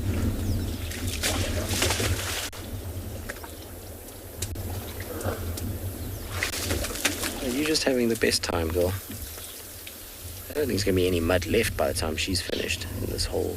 She's literally covered her entire body. There's one little spot on her face and a little stripe on her ear that she's missed, but otherwise everywhere else is covered in thick mud at this stage.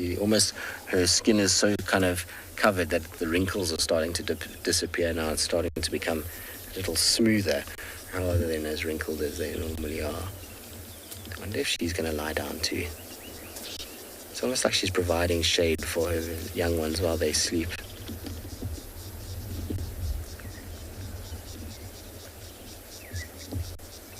I think she's going to go down too. Those legs look like they're getting weary.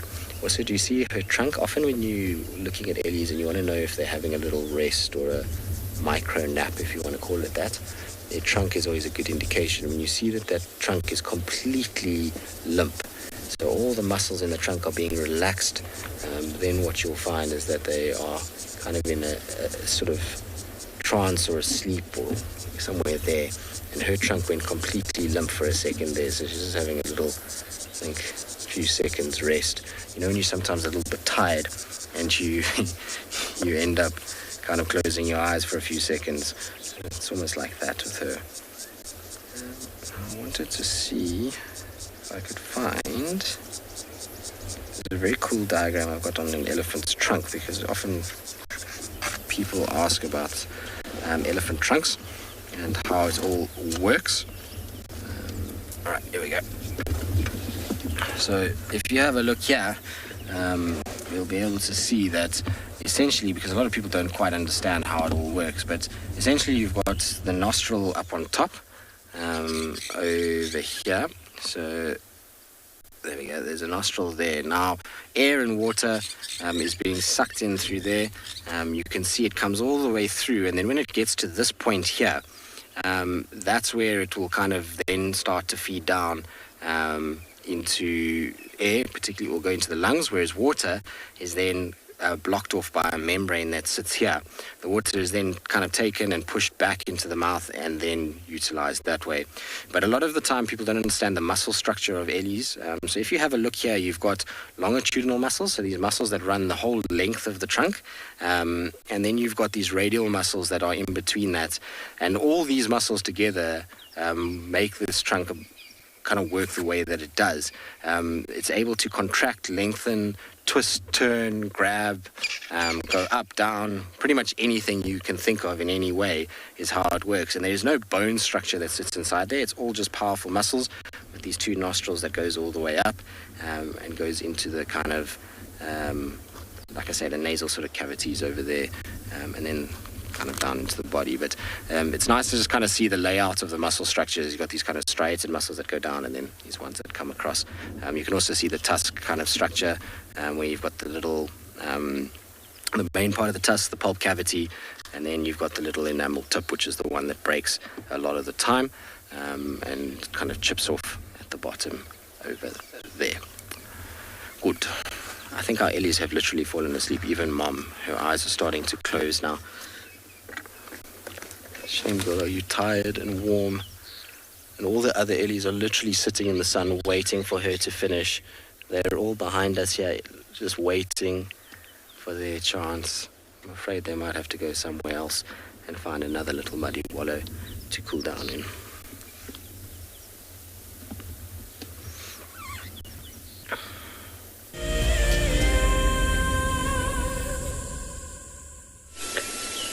As the day goes on, more and more birds are arriving at Leopard Dam, and the songs that they are singing are really just beautiful.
It's really quite beautiful to have that giraffe also just show up unexpectedly. A few more buffalo. And I'm sure you could hear the eerie calls of the grey-headed bushshrike. But there are lots and lots of animals that will be visiting Leopard Dam throughout the day, and hopefully we'll get to see some more of them.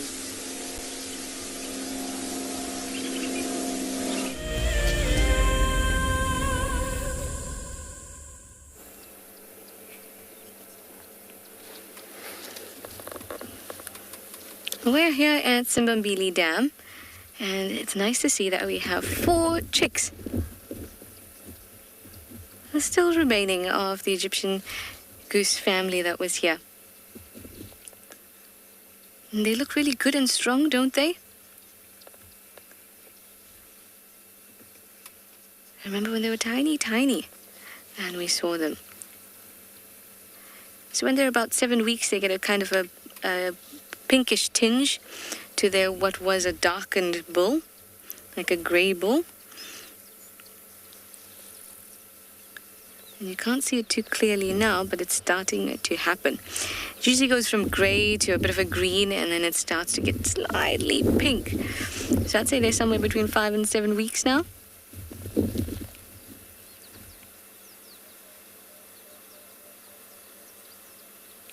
And in the water, they look actually quite large, which is nice to see. Strangely, statistically, they have like almost an 80% survival rate of chicks, even though the ones that we've seen lately, it seems that it's a lot less than that.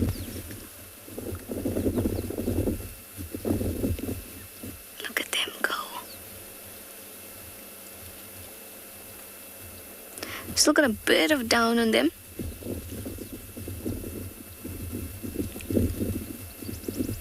But you can see they're very robust now.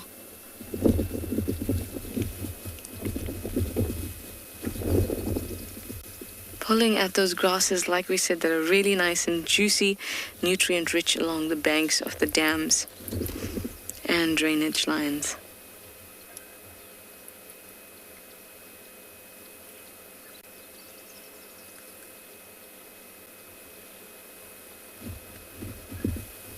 Look at how strong their legs are.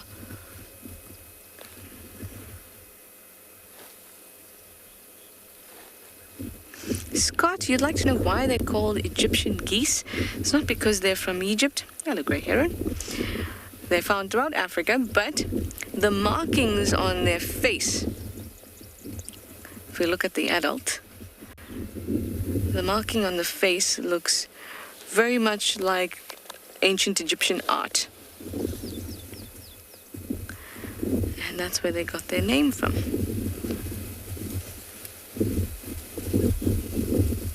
Sometimes misleading because they're all over South Africa. You'll see them in parks, you'll see them in gardens, even if you've got one of those really nice big ones, especially if it's near a water source. And people think that they're invasive, that they're an invasive species, but they're not. They may become pests to some people, especially with their noisy calls. But it's not as if they should have been in Egypt, but now they're here in South Africa eating all the grass.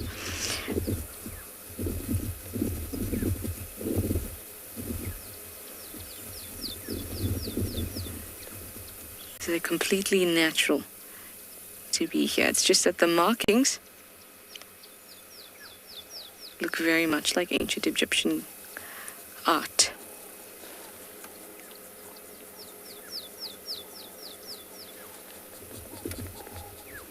I'm so glad to see these chicks looking so lovely and sturdy, so strong.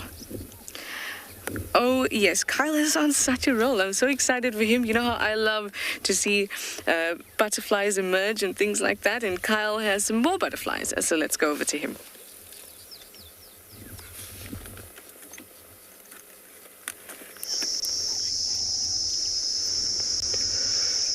We are still geeking out here. Incredible. A brilliant question was asked the previous section. Thank you so much for the question. The difference between that of male and female. And I was right. So, but to better explain, this over here on the left is the male. He has less prominent dark markings or lines on the wings in comparison to that of the female. So, male on the left and then female on the right of the screen. And you can see that how frantic these males are in search of these females.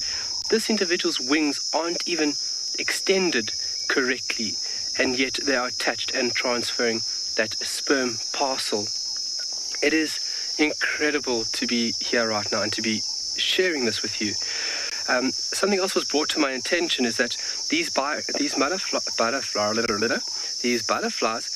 are commonly referred to as migrating through the country, and that is actually not entirely correct. Immigration. They do an emigration. They don't return. Migration is a closed circuit where the animal will return to a given area. These guys leave the area. So just a little correction on what we've been talking about. Really remarkable to be at the site right now. We've found another 2 or 3 that we have actually watched from start breaking out of the chrysalis, and it actually breaks from the top section of the head. Look at this male trying to mate with a female. Look at that. So definitely pheromones being released by the female would attract these males via those antennae, those organs on top of the head.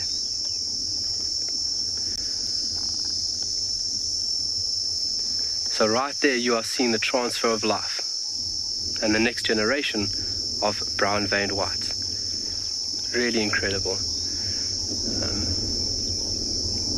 Owen, can you come up over here?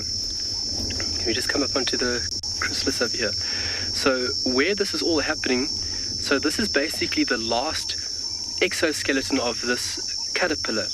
It attaches itself with 2 little strands of silk to anchor the caterpillar itself, and then it wiggles itself within its own skeleton, or within its own exoskeleton, and actually encases itself into this little capsule. And then when it's ready to emerge, the emergence, the break happens on this tiny little point right of it. It looks like a little horn. That's actually where the chrysalis splits. And then the butterfly basically claws its way out. Wings are folded in a very awkward manner. And then after a couple of minutes, obviously by oxygenating itself, blood is then forced into the wings, pressurizing the wings and straightening them out, obviously ready for flight. But I mean, just look at the vast amount. Follow me, Owen. Look at the vast amount. There's another one over there. There's another one over there. There's another one over there. And we've been trying to pinpoint when these individuals are ready to emerge. And we have found out that if we watch one long enough, it takes about 20 minutes, that the individual will be wriggling vigorously within this casing. And that's it just dislodging this casing away from its new body. And then after a couple of minutes, it wriggles, and eventually it pops open, and out comes a beautiful butterfly.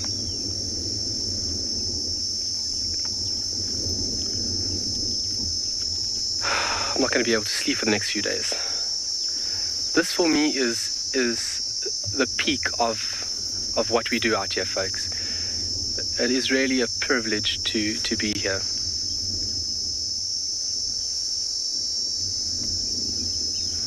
And the more you look, like I mentioned earlier, the slower that you take it, the more you look, the more you see. And obviously life doesn't happen at 1,000,000 miles an hour like with us. Things take their own time out here. They are structured and timed differently in comparison to us. So all it takes is just to be patient, just to be calm and observe. That's all it is just observing, looking, appreciating these finer things.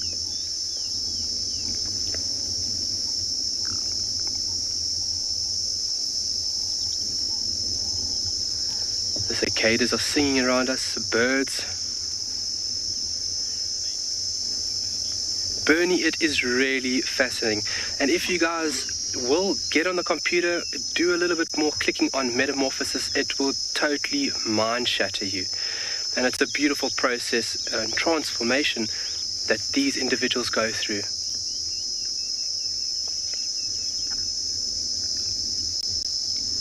And I'm sure Deirdre will take you on a bit more of a journey with the emergence of more butterflies in the next few days, because they are really going to be coming out at full steam with the increased temperature. Obviously, this plays a vital role, along with water, rain, in this period. We're going to send you off, and we will see you back this side.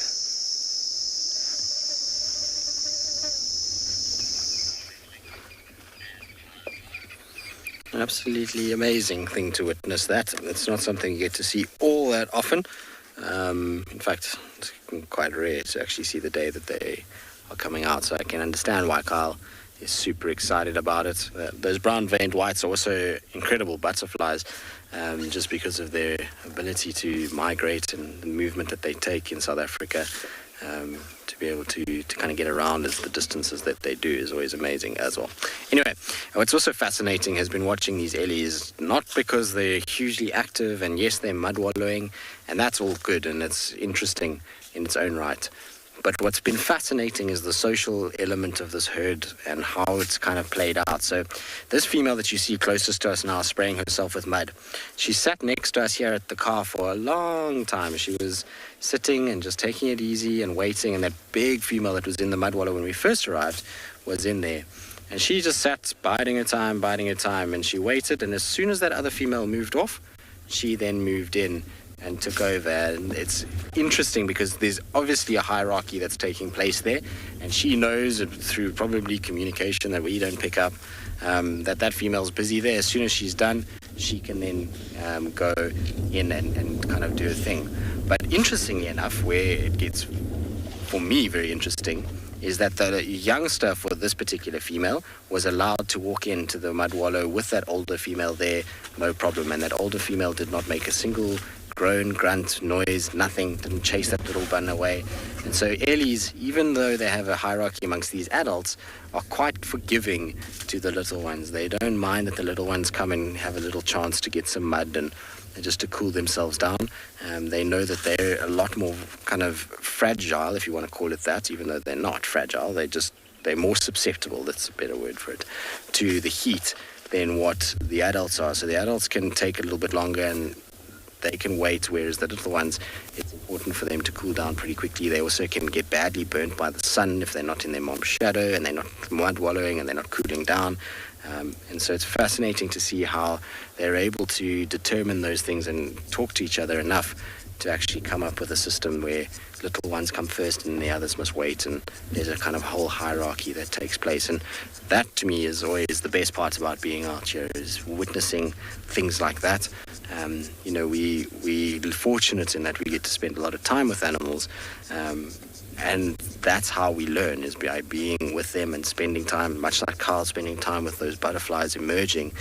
If you don't sit with the ellies and various other animals, you never get really rewarded by them. You're just going to see brief glimpses into their life, and you don't start to make the connections to complex social interactions that seem innocuous at the time. But if you spend lots of time with them, you start to pick up subtle things that you didn't realize before. And I always think that is a very, very special part of our job. We're very lucky in many respects, and it's great that we have you guys along for the ride, because a lot of you help us with understanding of things and provide articles in the scientific background to potentially some sort of behavior that we've witnessed, and it becomes a whole community that is sharing and engaging, and for the betterment of everybody, and we're all learning from it, which is super special. So that's why, like I say, it's one of my favorite things about the show, the time that we spend with animals, and the fact that we all learn together and get to witness behavioral things over long periods of time that many people wouldn't have noticed had they just come out for 3 days on a safari, as opposed to, some of you have been doing safaris with us for 10 years now, which is crazy when you think about it. You've probably done more game drives than most of the guides in this northern sector put together, when you think about it, because of the high rotation of a lot of the guides through lodges. Some of the guys here have only been working for a year, and when you think that you guys have done a lot more game drives than them, it's a pretty weird thing, isn't it, to think about. So it's a special kind of part of everything, and we're lucky that we get to witness things like these ellies and those butterflies. I mean, the ellies is probably a little bit less rare than what the butterflies are, but interesting nonetheless. Okay, well, they're drifting off. They're heading into the Mulawati, and I think they're going to go straight up from there towards Gari Dam. Maybe they'll even go to Buffelshoek Dam, I'm not sure, but keep an eye out on the dam cam. For those of you that do watch it, I'm pretty sure this herd is going to make their way in that direction. I was kind of hoping while we were sitting here, one defecated, and I was kind of hoping that we were going to see dung beetles arriving, but it doesn't seem like it. I think it's not been enough rain the last few days for them to be super out and about. It's going to take a little bit of time for them to arrive.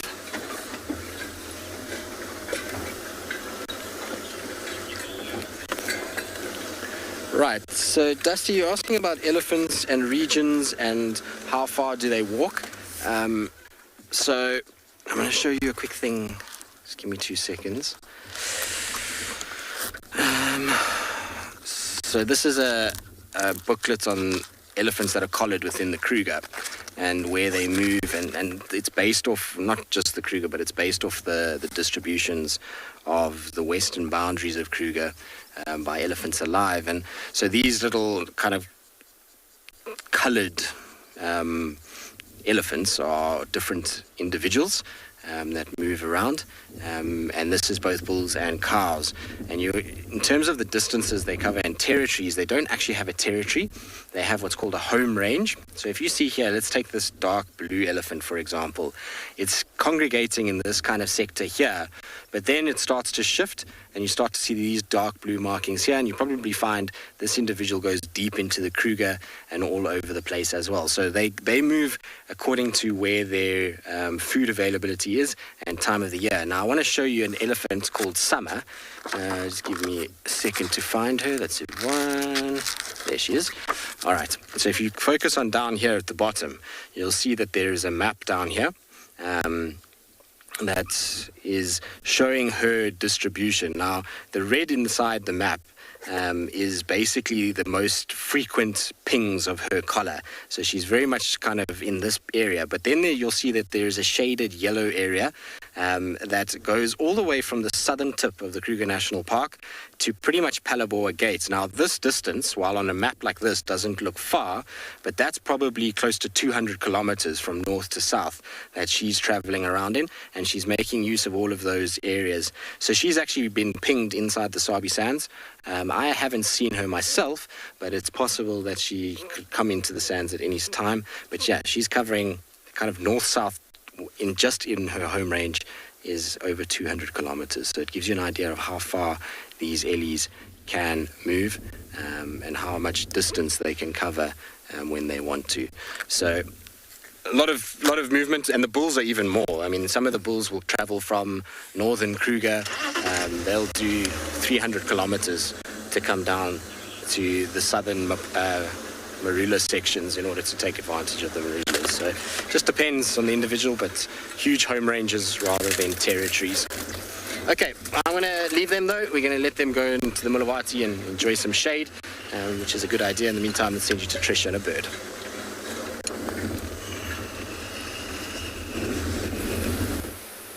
Here we have a lovely drongo that does not want to play with us.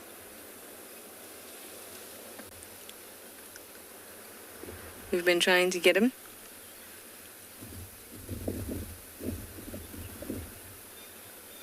Oh, there we go. Oh. We've been trying for a while to get it. It's such a strange thing because we get drongos so often, we see them so often. But to get them on camera is not always easy because they move so quickly. At the moment it's very, very hot, and what tends to happen, and it's happening a lot earlier these days, obviously because it's summer and it's getting warm, is that the bush seems to go very still from about 8 o'clock, and that's when the heat really picks up, and it's almost like the bush becomes a freeze frame. Very little is happening, and there's very little movement. Mostly, but of course there's those animals like impala and the elephants and the wonderful insects and birds that are all out and about. So at least it also offers us, even though there's this beating down heat, offers us a change of environment or a change in the environment that gives us a better view of other animals. So in the morning, predators are on the move. We have that exciting in the morning, and then as it heats up, birds and elephants, really, really good sightings of those. So now we are on Western Quarantine, trying to do a little bit more birding.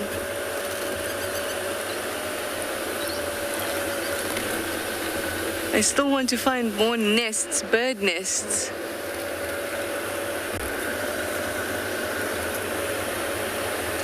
Dan, you'd like to know if I'm more interested in animals or insects. Dan, insects are animals. One, that's insect discrimination. But I know what you mean. I have no preference. I like everything pretty much equally because fundamentally everything is working on a same kind of chemistry, same kind of physics. There's certain things that we all have to abide by, and that's why I love all things. It's just that everything uses and manipulates the environment around them differently. They have different needs, so it's very difficult to say that I'd prefer one over the other. I love it all. I can never, ever, ever, ever choose favorites. It's very difficult for me. Here's a lovely squirrel, but I see one of my favorite birds. That's why I say one off, because I can never pick favorites. It's just in front of us here. You can hear it calling. If you can guess it before I show you with its call, you get lots of admiration from me. See this tall marula?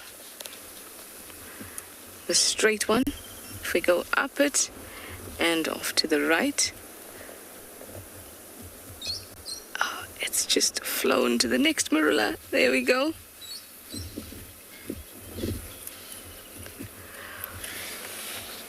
What is it? Do you know it? It sounds like an arrow-marked babbler, but it doesn't look like one.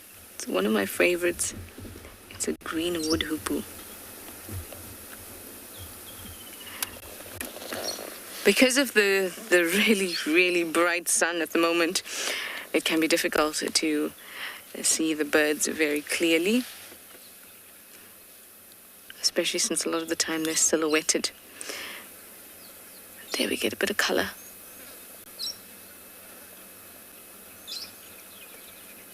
Very nice. That reminds me that yesterday when we were at the Wahlberg's Eagle's nest, we had a similar problem where it's quite difficult to see, but you all managed to see that a little chick had popped its head out. And that makes me very, very happy. So we will go back and see them maybe this afternoon when it's a little bit cooler. And when I went and watched, you can see the little chick pop its head out. So that's really, really cool.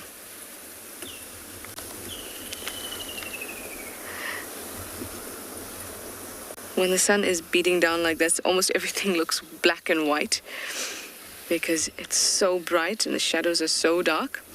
It can be difficult to pick up stuff like that. And as Tristan was saying to you, we gain so much from each other. And you guys see things that we don't a lot of the time.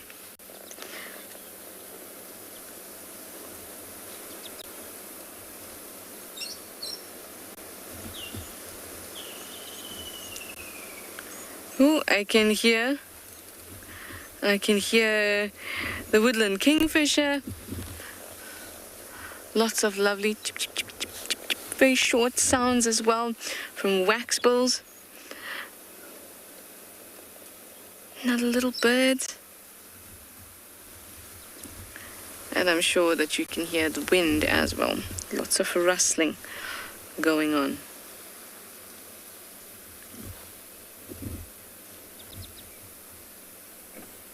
So this bird here is probably looking for some insect larvae that it can find under the bark of these trees. And you can see why that really long, decurved beak is really good for just poking yourself underneath the bits of dead bark. Oh, well, all out bark is dead, technically. But the stuff that's actually peeling off the tree, you can get that beak right in there and grab a grub. A tasty treat for breakfast.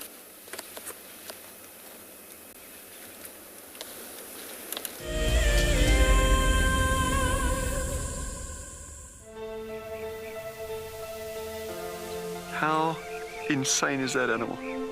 This is out of this world. Fantastic. Good, Mama. Wow, what a way to start off. It's just such an incredible privilege to be out here. It just keeps on delivering. There you go, there you go. Heart is pumping right now. 3, 2, 1. You are live, you are live. Look at this, everybody. We've got a live kill.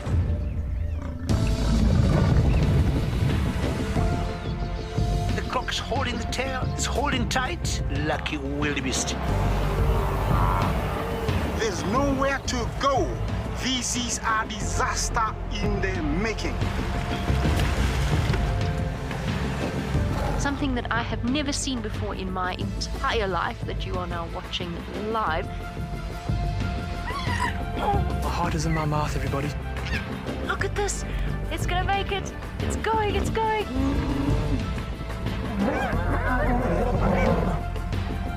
This is just too magical. Hi, little guys. That's great, isn't it? Look at that. Scuba Steve has got a friend. You've got a friend in me. It couldn't be a better morning. This is just too special. Oh my goodness, we've got a turtle. How epic is the fact that we come into live from the Chobe River? It's the most incredible feeling to be here. This is live and we're in Rwanda. This is a very, very different adventure, charged with emotion. I did not think I would ever face my fears like this.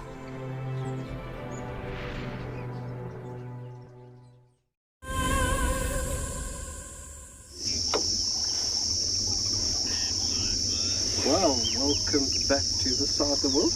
We have left that very, very busy scene, and we are now currently just taking it easy at a walking. Welcome back to this wonderful place on this very broad and diverse country and continent. We have decided to leave those beautiful brown-veined whites, and we have decided just to come sneak in here at this watering hole to see what we can see.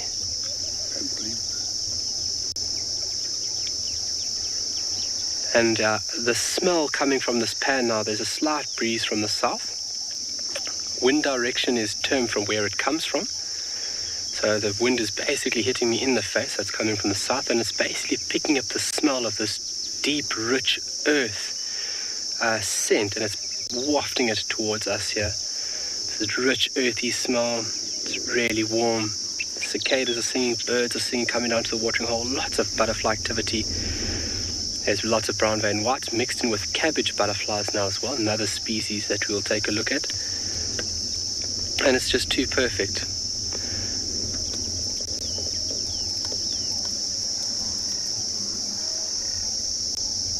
I'm still mind melted of what we've just seen this morning.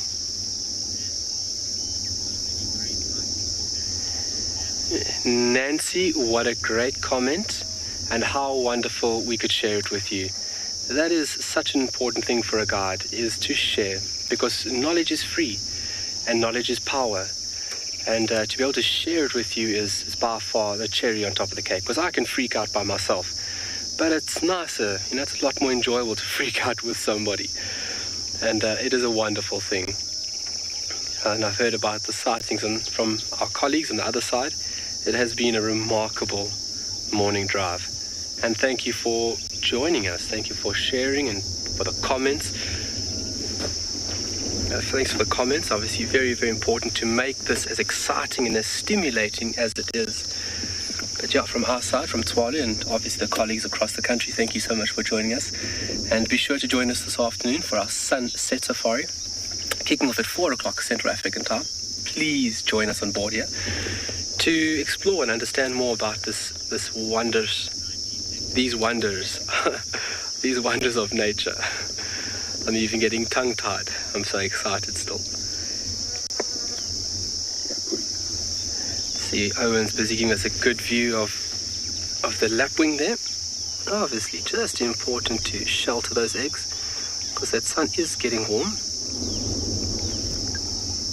And so shading them, but regulating them at a very constant medium, or constant rate, to ensure embryonic development continues. And it's quite a long incubation period, so hopefully in the next few weeks we can see these tiny little individuals. It's around about nearly a month for incubation, which is very long. But Deirdre is aware of the nest, and she will continue just keeping tabs on it for us, which will be remarkable. And then as well as all the butterflies that will be coming out in the next few days. Oh, my word. I hope everybody's ready.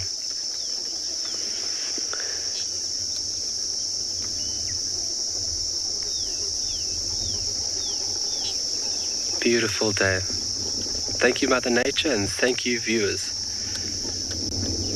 Really, truly remarkable.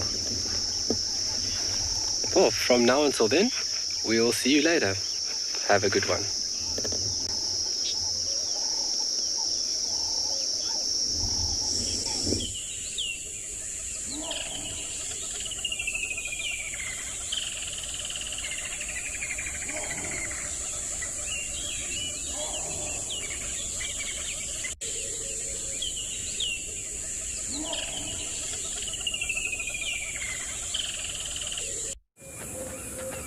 This program features live coverage of an African safari and may include animal kills and carcasses. Viewer discretion is advised.